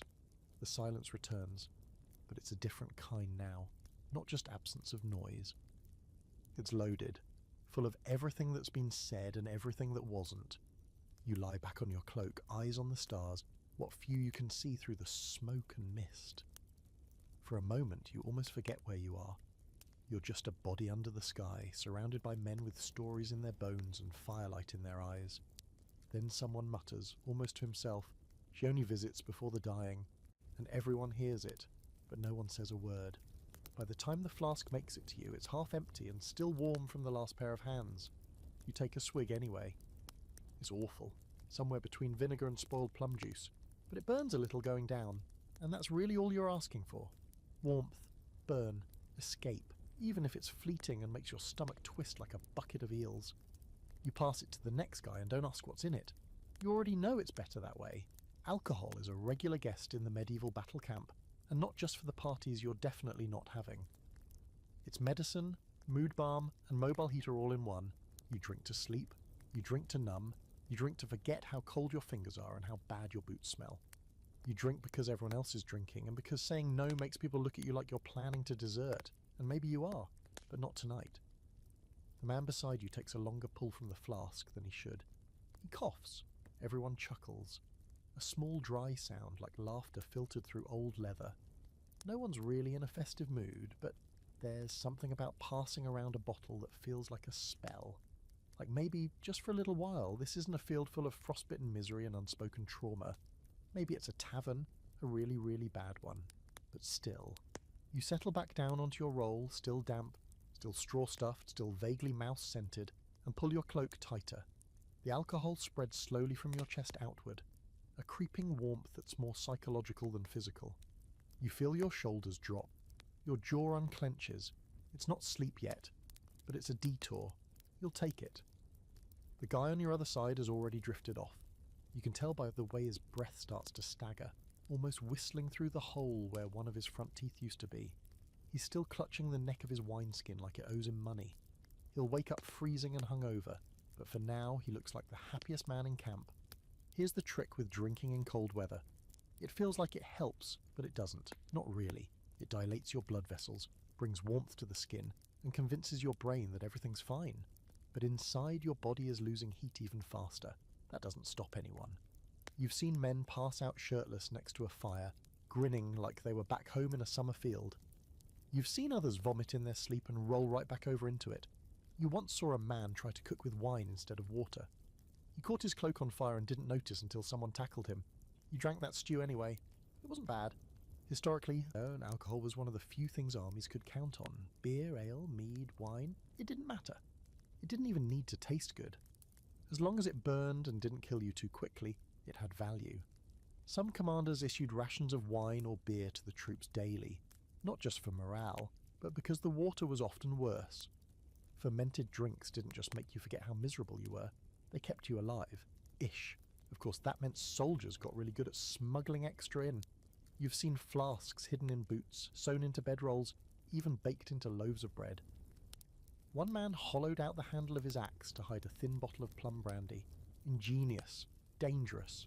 Predictably, he died tripping over his own feet while drunk, but still points for creativity. And here's a particularly disturbing fringe fact. In at least one medieval winter siege, there's record of men boiling down wine to concentrate the alcohol, then mixing it with melted snow and passing it around like medicine. Supposedly it made you sleep hot. More likely it made you unconscious long enough to forget your feet were turning black. Scholars aren't sure how common this practice was, but the fact that it's written down at all says enough. Tonight the wine doesn't knock you out. Not completely. It just pulls your mind sideways, lets it sink into that weird not sleep where you stop thinking in sentences and start thinking in half-formed shapes. You're vaguely aware of the fire's last coals glowing. You hear someone mutter a lullaby in a language you don't understand. You feel your own breath go thick and slow, and then, cold. It returns like a slap. Not gradual, just there. You realize with a sigh that your body has betrayed you. The wine is fading, the heat is gone, and now your limbs are shaking harder than before. Your fingers curl into fists to trap whatever warmth they can. But it's no use. You drank too much, or not enough. Your body's lost the fight for balance, and now you're paying for it. This is the cost. The hangover starts before you're even sober. Your head pulses, your stomach gurgles like a dying frog, and worst of all, your bladder has declared war. You debate holding it. You always do, but eventually the need becomes unbearable, and you crawl out of your semi-warm cocoon to go find the least awful bush. The night is cruel. The air bites your face, and your knees crack as you crouch. You're peeing into the wind. Of course you are. You curse the wine, the weather, the fire, your own bladder, and the man who gave you the first sip, who is now snoring in a position that makes it look like he's trying to fold himself in half. You return to your bedding. It feels colder now. Damper somehow. You curl up again, tucking your hands between your thighs, pressing your knees to your chest. Your head aches. Your stomach grumbles, full of nothing but acidic wine and soldier stew, but you close your eyes anyway. There's a brief moment, just a flicker, where you remember a warm bed, a real one, blankets, a mattress, a soft breeze through a window, not an icy blast across your face. And you almost cry, almost, but then the wind shifts, and you smell someone vomiting behind the scents. And just like that, you're back. There's an odd sort of comfort in realizing that your enemy is just as miserable as you are. Not the abstract other side, not some faceless horde from across the river, or the distant mountains. No, those are still terrifying. But when you finally see the opposing camp, catch a glimpse of the people huddled over their own sputtering fires, wrapped in ragged cloaks, shivering, scratching, and trying to cook something vaguely edible over wet wood, you realize something else entirely. They're not monsters. They're just cold. You get your first real look during a rare moment of uneasy truce, a temporary pause in bloodshed because both sides, frankly, are too exhausted to lift a sword. So for one day and one night, everyone stares at each other from a safe distance across the valley, trying to pretend like the guy across the field wasn't aiming to stab you yesterday, or won't be again tomorrow. Their camp isn't far, a few 100 yards down the hill, broken into clumps, just like yours. Small fires dot the landscape, barely visible through the mist that creeps in as the sun drops. Their smoke mingles with yours in the air, thin and blue, like the breath of ghosts circling over both armies. You squint through the trees and see movement. Shadows hunched over, hands reaching toward the fire. Figures curling up on the ground just the same way you did last night. They look like you, worse dressed maybe, or better fed, or younger. But the sameness is unavoidable. Even their tents are patched with similar cloth. You can just make out the shape of a man trying to light a pipe with shaking hands. Another one is holding up a fur, probably trading or arguing. A third is lying flat on his back with his feet in the air, like he's trying to dry his socks by the heat of a single candle. That's a universal problem. Wet socks, even in war. A few soldiers on your side scoff at the sight. One jokes about how the enemy builds their fires like children, and another mutters something about lice so big they need helmets. But their voices lack conviction. Because no matter how you spin it, the truth is simple. Those men are freezing just like you, and tomorrow you might have to kill one of them. You lean against a tree, letting your breath cloud in front of you, and wonder what their beds are like. Are they lying on straw, mud? Did they find pine needles like you did last week? Are they also wrapping their boots in cloth at night to stop the chill from sinking through the soles? You wouldn't be surprised. Historical records show just how similar opposing armies could be during campaigns. Different flags, different languages, but often the same gear, the same strategies, the same suffering. During the 100 Years' War, English and French soldiers sometimes camped within earshot of each other, each listening to the other's songs and taunts echoing through the trees. There are even rare accounts of shared fires during impromptu ceasefires, small groups breaking bread, trading wine, exchanging insults that veered more toward comedy than threat. You see none of that tonight, of course. No one's crossing the field, no one's waving a white flag and inviting the other side to share some boiled oats. But there is a moment, just past midnight, when your fire flares and casts a little more light than usual. And for a second, just one heartbeat of time, you meet the eyes of a man on the opposite hill. He's sitting alone, arms around his knees, staring straight at your side of the valley. No armor, just wool and shadow. His face is thin, mouth drawn in a tight line, but his eyes aren't full of hate, just exhaustion. You don't nod, you don't wave, but you don't look away either, and that's something. Fringe fact of the night? During winter campaigns in the Alps, there are rumours, unconfirmed but persistent, of soldiers from both sides sleeping in the same abandoned barns at night, then returning to their own sides come morning. No violence, no words, just two groups of freezing men agreeing silently that sleep outweighed enmity. And then the war resumed at dawn. Modern scholars argue over how common those moments were. Some say they were rare, romanticised after the fact.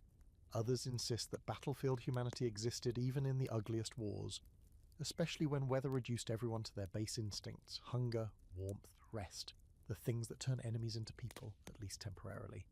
Back at your own fire, someone stirs the coals and the light shifts. The man on the opposite hill disappears into the dark again. You don't know his name, you never will, but you're almost certain he's lying on the same kind of lumpy ground you are, cursing the same damp cloak, muttering the same half-prayer before sleep. As the fire dies down again, your camp goes quiet. Not peaceful, just quieter. Some men sleep, some toss and turn. One is scratching at his thigh like he's trying to dig something out. Another is softly humming a lullaby, the same one you've heard 3 nights in a row. You wonder if the other side can hear it. You wonder if they have the same song. You roll onto your side, cloak pulled tight, knife at your belt. Your bones ache. Your face is crusted with cold sweat. But you feel strange, like something has shifted. Not big, not dramatic, just a little crack in the wall.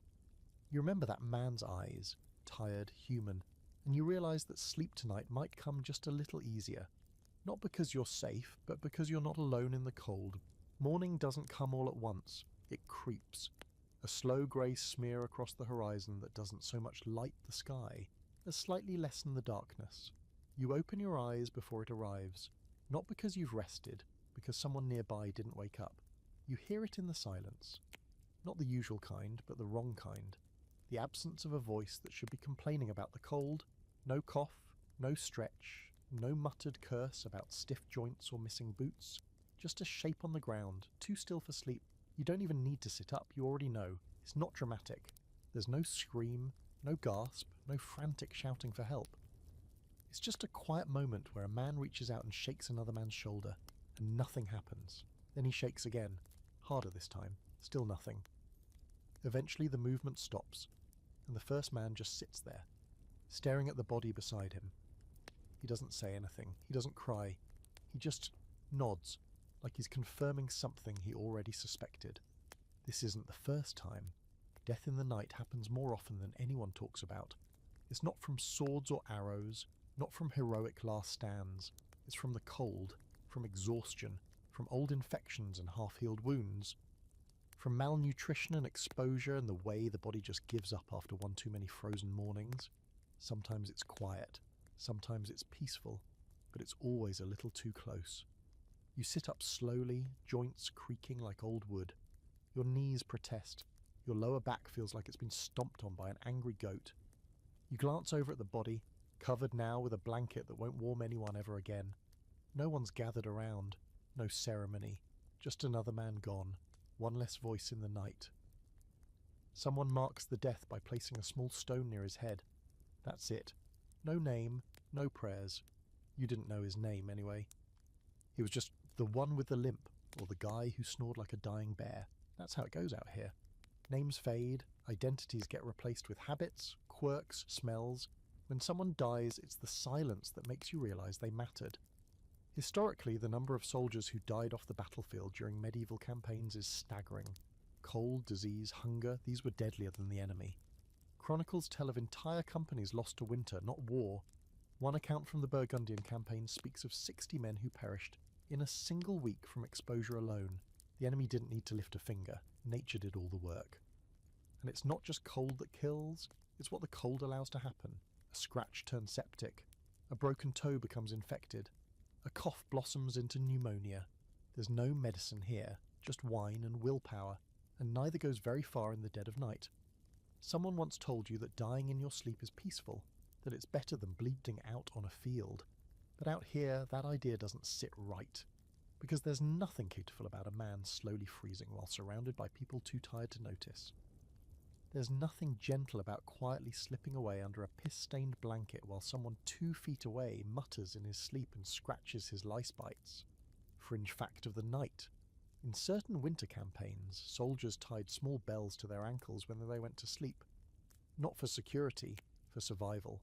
The idea was, if you stopped moving in the night, the lack of sound would alert someone to shake you awake, force you to drink something warm, check your fingers for frost. Sometimes it worked. More often, the bells just jingled once or twice as the man shifted, then stopped for good. There's a running debate among historians about how common these nighttime deaths were.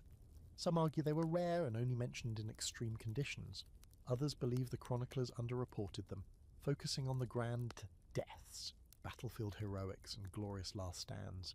But the quiet deaths, the ones with no blood, no story, just a man who never moved again, those were forgotten, even though they were everywhere.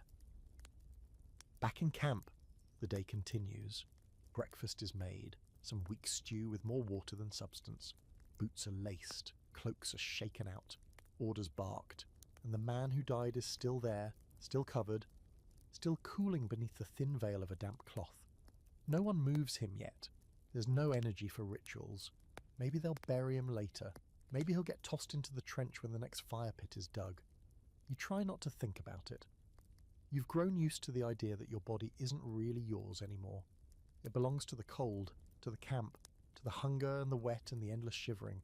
But seeing someone else's body, still lifeless, reminds you that it can end without warning. No big final breath, no clutching at the chest, just stillness. You reach into your pocket and check your fingers, all 10.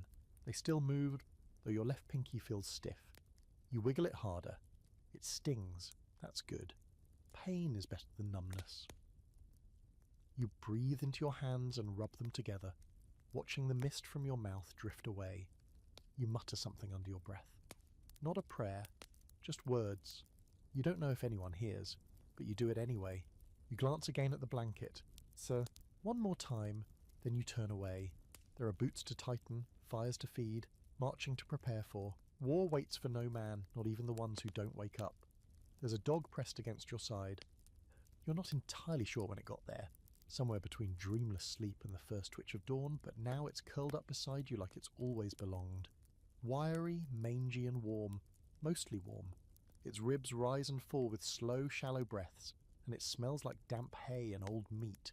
But you don't move. You wouldn't dare, because it's the first decent heat you've felt in days that didn't come from fire or alcohol. And more importantly, it's not dead. Animal heat. You've heard of it, even joked about it. Until now.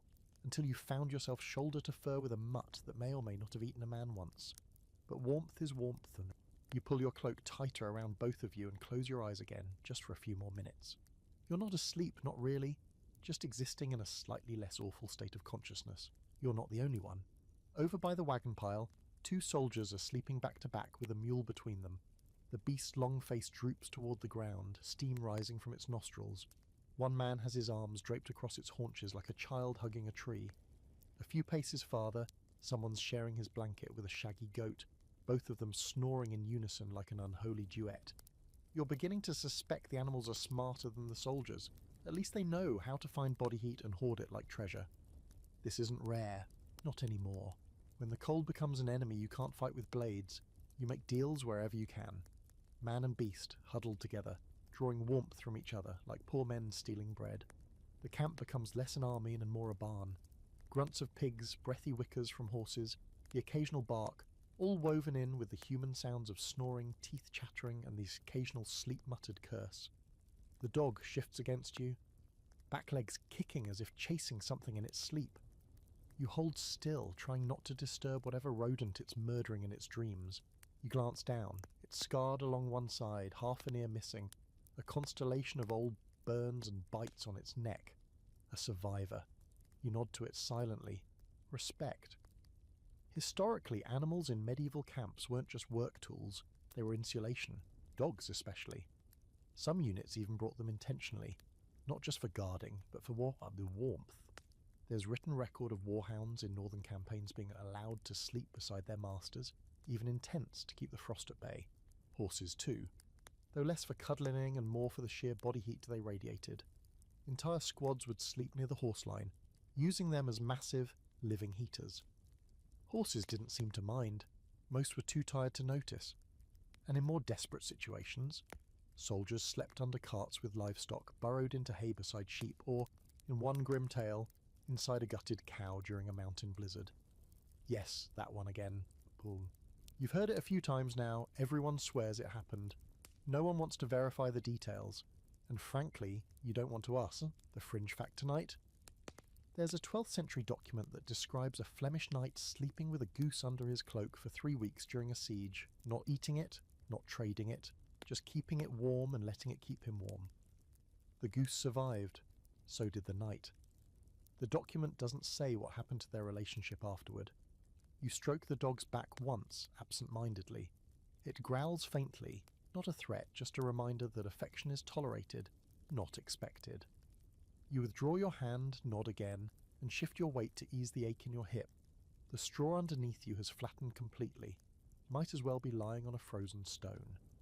You consider adding the dog to your roll permanently, but you know how these things go. Tomorrow it'll be gone, following some cook with scraps. Or worse, someone once said you could tell how far a campaign had gone by how close the men slept to the animals. Early on, everyone sticks to their own, pride still intact, personal space still a concept. A few weeks in and the lines start to blur. A month in, you're holding a chicken like a pillow and offering to share fleas with your bunkmate. In your own corner of camp, the fire's burned low. You can see the outline of a man using his saddle as a pillow, mouth open wide, snoring like a dying furnace. Beside him, another has burrowed halfway under a pile of horse blankets, probably stolen, definitely lice-infested. No one says a word. Possession is 9/10 of warmth out here. Scholars still debate whether medieval soldiers really got this cosy with animals, or if these accounts are embellished over time, but given how desperate people get when temperatures drop and nights stretch long and merciless, it tracks. People will do anything to survive. Pride is the first thing to freeze and fall off.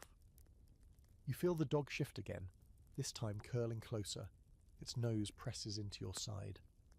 The cloak rustles as you tug it higher over both of you, forming a little tent of stink and survival. You can hear its heartbeat now, quick and steady. You match your breathing to it, just for something to focus on. Inhale, exhale. Inhale, exhale. Somewhere nearby, a rooster crows. Too early, too cold, no one moves. The fire sputters, someone groans, the dog sighs in its sleep. You don't sleep again, not really, but you lie there with that mutt pressed against you, and for the first time in a long while, you're not shivering. You call that a win. By now, you can build a shelter out of anything. Branches, rags. 2 sticks and a whole lot of wishful thinking. Tonight the rain comes back, not a storm, just that drizzling, half-committed kind that never quite pours but never stops either. It leaks from the sky like a guilty apology, soaking your bedroll, your boots, and the top of your head. Even with your hood pulled down so far, you're basically looking through a tunnel, which is exactly why you're under a lean-to made of brush, rope, and a whole lot of creative cursing. It's not impressive. It leans a little too far to the left and sags ominously when the wind picks up, but it's yours. You spent the better part of the afternoon digging a shallow trench for runoff and jamming forked branches into the mud until one of them stuck well enough to hold the weight of your roof, which, let's be honest, is mostly wet leaves, stolen horse blankets, scrub, and something that might have been someone's cloak before it got a little too close to a fire. But when you crawl inside and sit down on your damp straw, it almost feels like safety. Almost. The man next to you, one of the quieter ones, tugs at a rope he's rigged to hold up his own brush shelter. His knots are better than yours. You hate him for about 5 seconds, then decide he's a useful neighbour to have. If yours collapses, maybe you'll just roll under his and pretend you're part of his unit. That's how it works out here. Personal boundaries are flexible, especially in the rain. These little shelters, called bivouacs in the more civilized parts of the world, are the only real architecture in the average medieval field camp. Unless you're rich or important, you don't get a tent. You get time, effort, and the hope that your shelter doesn't blow away at 3 in the morning. It's not that the army won't give you a tent, it's that the army has other things to worry about, like feeding you. Or not feeding you, depending on how the foraging went. You've seen a lot of these makeshift huts now, and no two are the same. Some are lean-tos, angled low and tight to the ground like little canvas tombs. Others are proper A-frames made with poles and hide, lashed with rope stolen from the supply carts. One guy made his out of shields, stood them on end and tossed a tarp over them like some kind of military turtle. Genius, or stupid, maybe both. Your own structure creaks in the wind. You place a hand on the inside wall and whisper something encouraging to it, like it's a sick mule. "Hold, you stubborn sack of damp twigs!" It groans but doesn't fall. Historically, temporary shelters like this were essential during campaigns, especially in bad weather. Soldiers were expected to build their own, using whatever the landscape gave them. Fallen branches, brush, woven reeds, even sod bricks if ever they had the time. Some would dig into the earth, creating windbreaks and sunken pits lined with ferns or straw, then cover the top with cloth. Not pretty, but functionally. A weird little fringe note for you. During a particularly brutal campaign in Lithuania, a German knight recorded sleeping under an inverted boat for an entire week. He called it divinely appointed shelter. Others called it cheating. Either way, he stayed dry. The guy in the next shelter coughs, spits into the mud, and mutters something about his back. You grunt in sympathy.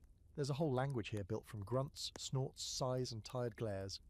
You've learned to interpret a dozen variations of ugh, from my foot's on fire to if it rains another hour, I will simply perish. Inside your shelter, it's not dry, but it's drier than outside, which is a kind of win. Water still drips through in slow, cold beads that land precisely on the side of your neck or just inside your collar. You shift, curse, adjust the angle of your shoulder. But overall, this is luxury. You lean back against the forked branch you jammed into the ground and feel it bow slightly under your weight. You've named it Walter. Walter is holding up pretty well. The fire is down to embers now. You banked it carefully before crawling into your brush hut, covering the coals with ash and a slab of old bark.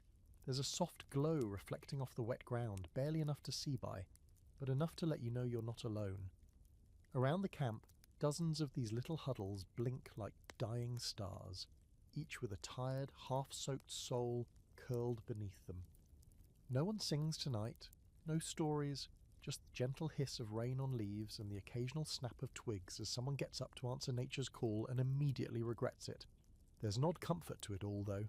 Everyone's suffering together. Every man in his little hidey hole of desperation, trying to carve out 6 hours of semi-dry existence before sunrise and marching boots. You close your eyes, listening to the rhythmic plink, plink, plink of rainwater dripping from the edge of your shelter into the trench you dug earlier. It's working. You're not floating. That's the bar. Modern historians argue over just how resourceful common soldiers were when it came to field shelters. Some records suggest armies provided tarps and poles in supply trains. Others insist that soldiers had to fend for themselves entirely. The truth? Somewhere in the middle. Organised armies might give you something, but not enough. Never enough. And ingenuity made the difference between a miserable night and a slightly less miserable one.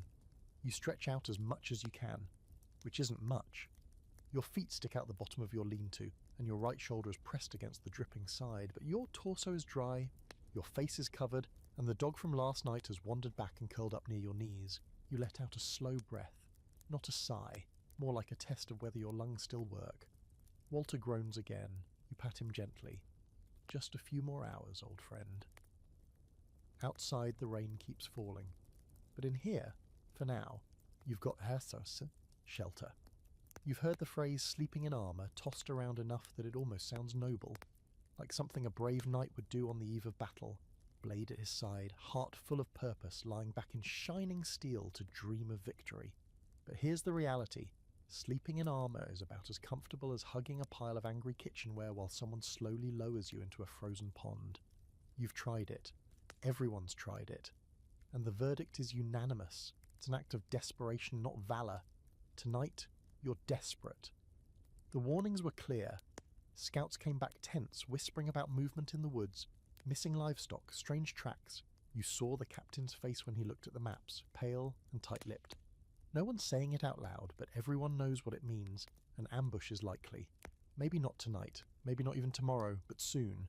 And so now, instead of curling under your cloak with only a dull knife and the shared warmth of a mutt to protect you, you're half-dressed in war. You start with the padded gambeson, of course. Thick, quilted, already stiff from last week's rain. That part's tolerable. You're used to the weight. Then the chainmail hauberk, heavy, cold, and full of sharp little edges that find the exact wrong place to press into. You grunt as you wrangle it over your head, the rings clinking like a bag of angry coins. The moment it settles on your shoulders, you remember every bruise it ever gave you. It's like sleeping wrapped in steel thorns. You skip the greaves. There's a line and frozen metal on bare shins, is it? But you keep your boots on, your helmet within arm's reach, and your sword unsheathed by your side, just in case. You shift onto your back, chainmail clinking with every motion, and immediately regret everything. The rings press into your ribs, your collarbone, the back of your neck. You try your side. Worse, the mail folds, pinches your armpit, digs into your hip. You try your stomach. Better, until the cold metal sucks the warmth right out of your chest. This is how the night begins. Someone nearby tries to roll over in full armour. The sound he makes is somewhere between a groan and a dying donkey. Someone else mutters, "Bloody idiot," not out of cruelty, but from experience. You've all made the same mistake. At some point you've all thought, maybe I can sleep in my gear just this once, just to be safe, and then you've all paid for it. The historical truth? Soldiers didn't sleep in armour unless they had absolutely no choice. Not because they were lazy or undisciplined, but because armour isn't pyjamas. It's torture with buckles. It cuts off circulation. It restricts movement. It chafes. You wake up with bruises in places you didn't even know you had muscles. And more than one poor soul in the chronicles reportedly suffocated in his helmet because he passed out drunk while still wearing it. And chainmail in particular. That stuff has memory. It twists, folds and locks into the exact worst shape possible the moment you stop moving. You spend half the night adjusting links that have curled under your jaw or wedged themselves behind your knees, like tiny, freezing insects. It's less like wearing protection and more like bedding down in a cold metal bear trap. You shift again, a small blessing. Your gambeson keeps most of the mail from biting too deeply, but the pressure on your spine is real. You can feel the shape of every rock beneath you, amplified by 30 pounds of steel, weighing down your frame like a reluctant ghost. Someone to your left gives up completely and starts pulling their armour off with slow, scraping sighs. You hear buckles unlatching, a helm dropping into the mud with a soft thump, and then the unmistakable sound of relief, a long exhale that says, "I'd rather die comfortable than live miserable." Fair enough, you think about it. Just tossing the hauberk off, curling back into your cloak and trusting your reflexes if trouble comes. But then you remember the sound of chainmail at midnight a few weeks ago, how it slithered through the dark like a warning, just before a knife ended someone's watch shift. You tighten your cloak over the armour instead and lie still. Here's a fringe little nugget for you. In some siege campaigns, soldiers did sleep in full armour, but only standing up, propped against walls, locked in formation, spears resting on shoulders. One chronicler described it as an orchard of metal men. Another described it as the most miserable night of my life. You believe both. There is still scholarly argument over how often this happened. Some believe it was ceremonial or exaggerated. Others say it was real, born out of sheer necessity when an attack was expected at any moment. Either way, it speaks volumes about the level of discomfort a soldier was willing to endure for the illusion of safety. You tug your hood lower, trying to trap some warmth against your cheeks. The armour breathes cold. It doesn't hold heat. It radiates it away like you're lying in a snowdrift made of knives. Your breath fogs up inside your cloak, wetting the fabric, and now you're both cold and damp. You tell yourself it's worth it. You lie. A lot these days. The dog from last night noses under the edge of your blanket and huffs once, then curls up near your side like an insult. You are pretty sure it's judging your choices. Eventually, somehow your body stops complaining as loudly. Not because you've gotten comfortable, but because you've reached that point of fatigue where even pain becomes background noise. The pressure in your knees, the numbness in your shoulder, the chill in your spine, they're all part of the equation now. Normal, expected. You close your eyes and let your mind go slack. You don't sleep, not really, but your body plays dead for a while, and you hope the enemy does too. Morning doesn't wake you so much as yank you out of a full-body rust. It starts with your knee, a stiff jolt as you try to stretch and immediately regret it. Your back follows, then your hip, then your neck, each part of your body creaking like you've been sleeping under a collapsed bookshelf. You shift under your blanket, groan softly, and instantly become aware of two things. You are somehow colder than you were when you fell asleep, and your body has fused with the ground. The armour didn't help. You knew it wouldn't. You peel yourself off the frozen mud inch by inch, the gambeson clinging to your undershirt like old bread stuck to the bottom of a pan. Everything hurts.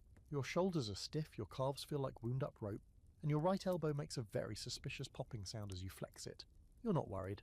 That's just morning music out here. Pop, creak, groan, wheeze, the official symphony of waking up in a medieval battle camp. Your fingers are the worst. You hold them up to your face and watch as they tremble, tinge red around the knuckles and white at the tips. Numb, again, you curl them into fists, try to coax blood back in. It's like waking up with 10 wet sticks taped to your hands. You slap them together for warmth, then shove them under your armpits. Then, in pure desperation, stick them under the sleeping dog still curled at your feet. He grunts but doesn't move. Bless him. Around the camp, other soldiers are waking the same way. You hear groans, some loud and theatrical, others whispered through gritted teeth. One man tries to stand and immediately sits back down, clutching his lower back like he's been shot. Another is trying to walk without bending his knees. You know that walk. It's the "my hips locked up again" shuffle. No one has slept well, but they slept enough, or at least long enough to make it to this fresh little circle of misery we call morning. One of the younger boys is rotating his shoulder in slow circles and muttering something under his breath. His helmet fell off during the night and is now half filled with water. He dumps it out and stares at it like he's wondering if it's still legally a helmet or if it's turned into a very stupid soup bowl. Your own gear is in no better shape. Your cloak is damp, your boots are wet inside and out, and your chainmail has left a ring pattern stamped into your skin that will probably never go away. You look like someone tried to brand you using kitchen utensils. You try to stand and everything goes sideways for a moment. Your knees don't bend the way they're supposed to. Your lower back seizes. You make a noise, a low, helpless sort of groan, and the guy next to you just nods in sympathy. No words, just pain solidarity. Here's the thing no one tells you. After a certain point, the cold stops feeling like cold. It becomes something else, something heavier. It wraps around your joints like wet rope and sinks into your muscles until even blinking feels like an effort. And once you do move, that's when the real torment begins. Blood comes rushing back in like a battalion of tiny horned demons. Your fingers sting. Your toes twitch. You hiss between your teeth and ride it out. Historically, this wasn't just discomfort. It was dangerous. Medieval soldiers had to deal with cold-induced injuries constantly, especially when campaigns dragged into winter or climbed into mountainous terrain. Frostbite was real, even if they didn't have a name for it. They just called it the Black, and it was treated with a mix of herbal salves, prayer, and more often than not, amputation. Because if the tips of your fingers or toes went numb long enough, they stopped being yours. In more organised armies, officers sometimes conducted morning inspections specifically to check for frost damage, making men line up and show their hands, bare their feet. Anyone found with blue or blackened extremities would be pulled out of rotation, if they were lucky. If not, they'd be left to ride it out with a bottle of wine and a bucket of boiling water. Neither worked particularly well, and the fringe fact tonight. There's a 14th century account of an army that issued sheep fat rubs before sleep, not for healing, but as a preventative measure. The soldiers were instructed to coat their feet, hands, even their faces with lard before bedding down, believing the fat would insulate them against the cold. The result? Half the army got frostbite anyway, and the other half got mauled by dogs in the night. No one's sure if the story's fully true, but the image is hard to shake. You try to walk again. This time your legs cooperate, but they feel like they're held together with old rope and spite. Your knees click, your spine cracks. You mutter your favourite phrase, still breathing, and shuffle toward the nearest fire pit where someone's trying to coax flames from yesterday's coals using damp straw and a prayer. You squat beside the fire and hold your hands over the smoke. It stinks of wet wood and burnt horse dung. But it's warm, and right now that's worth more than a silver ring or a clean pair of socks. You sit in silence with the others, all of you leaning in like freezing birds. The quiet is oddly comforting. No one's in the mood to talk, words require energy, and none of you have much to spare. You glance down at your hands again. They're pinker now, shaking less. The stinging has settled into a dull ache, and your fingers are moving with something close to coordination. You flex them one by one, and let out a breath you didn't realize you were holding. You survive the night. You'll probably regret it later, when the marching starts and your armor starts eating your shoulders again. But for now, in this fragile dawn, surrounded by stiff joints and half-dead boots, you can count that as a win. You don't get to sleep the whole night. That's the biggest myth about camp life. People think you just lie down in your straw and rags and drift off until the rooster crows and someone tosses you a chunk of bread. But sleep here doesn't come in long, peaceful stretches. It comes in broken, jittery pieces, like dropped coins scattered across a stone floor. If you get 2 uninterrupted hours, you guard those hours like they're made of gold. Everything else, you snatch in slivers, 10 minutes here, half an hour there, if you're lucky, because someone always has to be awake. Tonight, that someone is you. You've pulled first watch and you're not thrilled about it. You sit hunched near the edge of camp, a worn wool blanket over your shoulders, trying to look awake while your body quietly falls apart. The sword across your lap is cold to the touch, and your eyes sting with fatigue. You lean forward, elbows on your knees, and stare out into the dark like it might blink back. It doesn't. It never does. Behind you the camp snores, rustles, sighs, a symphony of half-conscious misery. Some men have curled into tight balls, faces buried under cloaks, trying to hold their warmth in. Others lie spread out like broken dolls, too exhausted to even shield themselves. The fires have burned down to faint orange hearts, barely more than shadows now. You keep one eye on them, half hoping for a reason to poke at something with a stick and look busy. The night air isn't as cruel as it has been, just biting, not lethal. Your breath fogs in front of you in small regular puffs. And you keep your hands tucked under your armpits to preserve what little feeling remains in your fingers. Every few minutes you stand and pace in small stiff circles to keep the blood moving. Your knees hate you, your ankles scream, you ignore them both. Tactical sleep, they call it. You've heard commanders mention it like it's a science. Staggered rest rotation, they say, as if breaking up 8 hours of sleep into 4 uneven shifts across 3 days is somehow good for morale. In theory, everyone gets a chance to rest while someone keeps watch. In reality, no one sleeps deeply, and the ones on duty drift off standing up, heads bobbing like broken puppets. It's not unheard of to sleep while standing. You've done it once, didn't even know until you felt your knees buckle, and jolted awake just in time to catch yourself. Others aren't so lucky. A man in the next company fell forward during his watch last week, cracked his chin on a rock and bit through his tongue. Now he drinks soup and drools on his boots. They still make him stand watch. Fair is fair. You shift your weight and scan the darkness again. Everything looks the same. Black trees, grey mist, the occasional flutter of leaves that makes your heart stutter before you realise it's just wind. You listen hard, the kind of listening where your ears buzz from effort. Still nothing.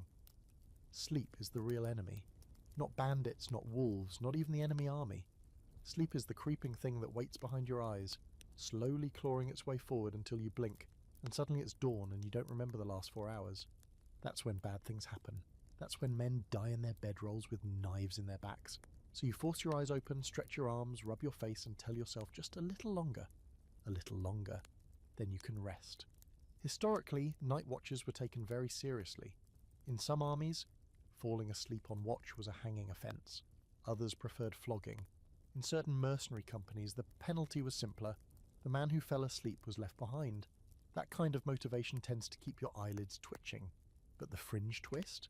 There's at least one documented account of watchmen sleeping in pairs back to back, each responsible for keeping the other awake. If one started to nod off, the other would elbow him, or, in more extreme cases, bite his ear. Not affectionately, just enough to remind him he was supposed to be the eyes of the camp, not another body waiting for burial. You glance up at the moon, barely a slivius tonight, tucked behind gauzy clouds. You feel time dragging, slow and sticky.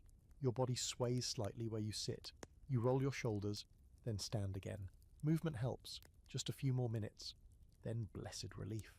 The soft crunch of footsteps behind you. You don't reach for your sword. You already know the pattern. It's your relief, arriving like a saint. You don't even speak.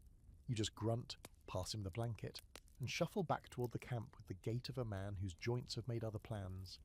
You find your bedroll, still warm from your absence, curl back under your cloak and exhale. But sleep doesn't come right away.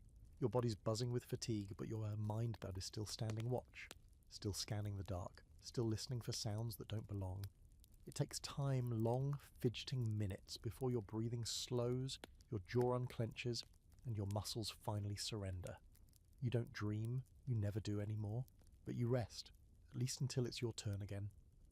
You wake to smoke and silence, the good kind of silence, not the tense, sharp-edged kind that signals something's gone horribly wrong, but the kind that fills a camp in the calm before motion. No shouting yet, no orders barked. Just the hush of breath and fire, and that heavy, fragile pause that holds the morning in its palm before the day decides what it's going to be. You open one eye. The fire near your feet is down to its last few embers, the wood scorched and split open like bones left too long in the sun. Thin trails of smoke drift lazily into the air, curling through beams of cold early light.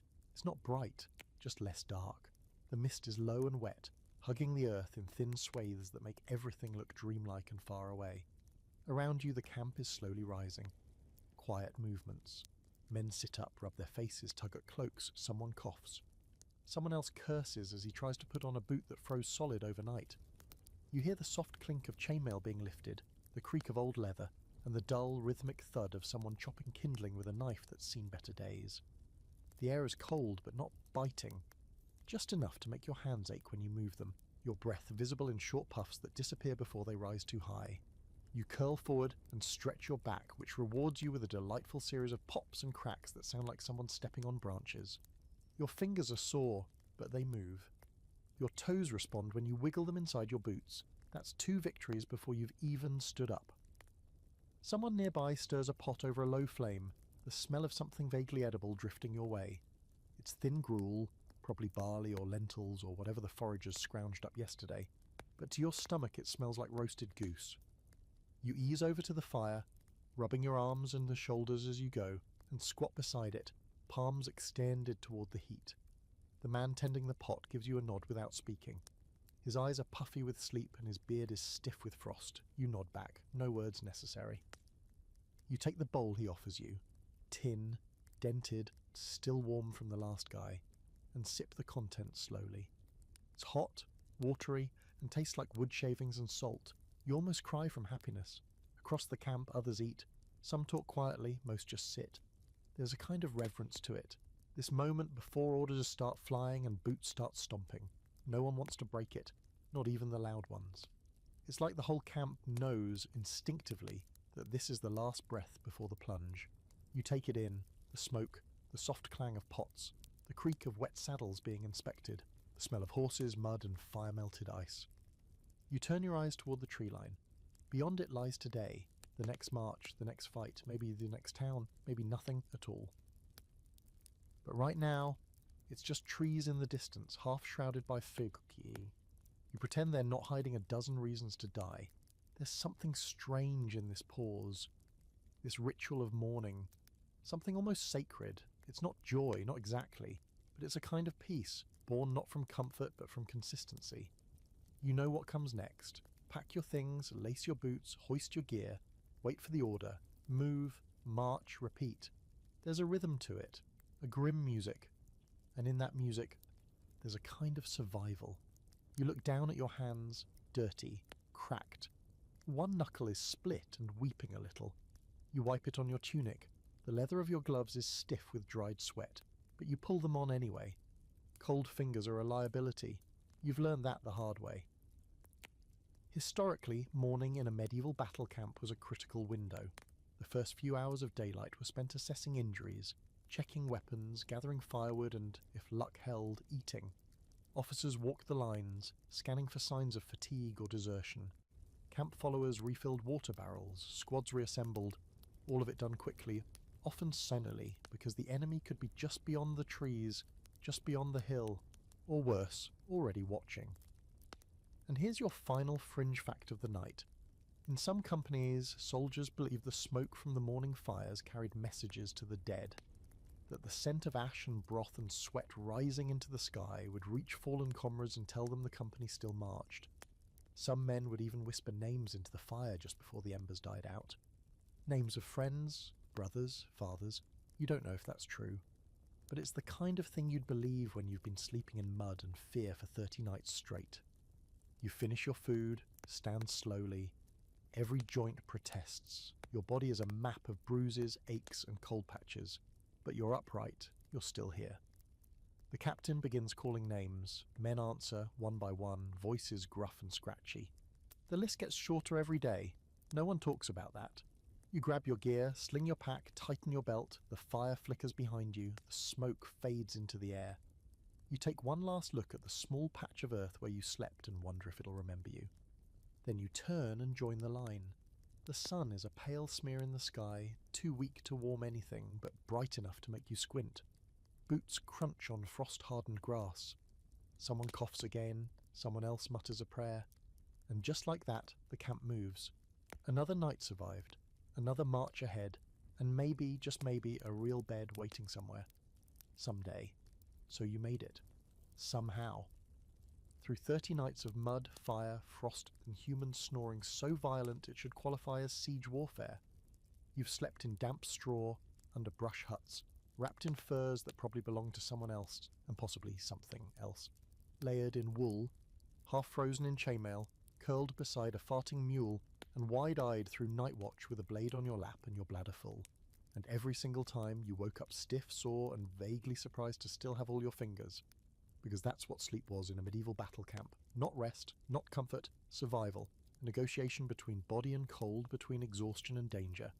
You didn't get peace, you got pause, just long enough to keep going, to lift your sword the next day, to march another 12 miles in wet boots and sour cheese breath, dreaming of dry feet and not dying. Along the way you learned things.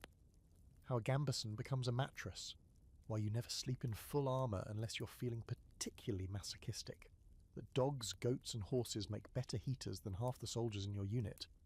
You learned that a campfire isn't just warmth, it's community, defence, and sometimes your only friend when the dark starts whispering weird things, and you learned the quiet horror of waking up and realising someone didn't. That's war, medieval style, raw, cold, and stitched together with faith, mud, and a little bit of dumb luck.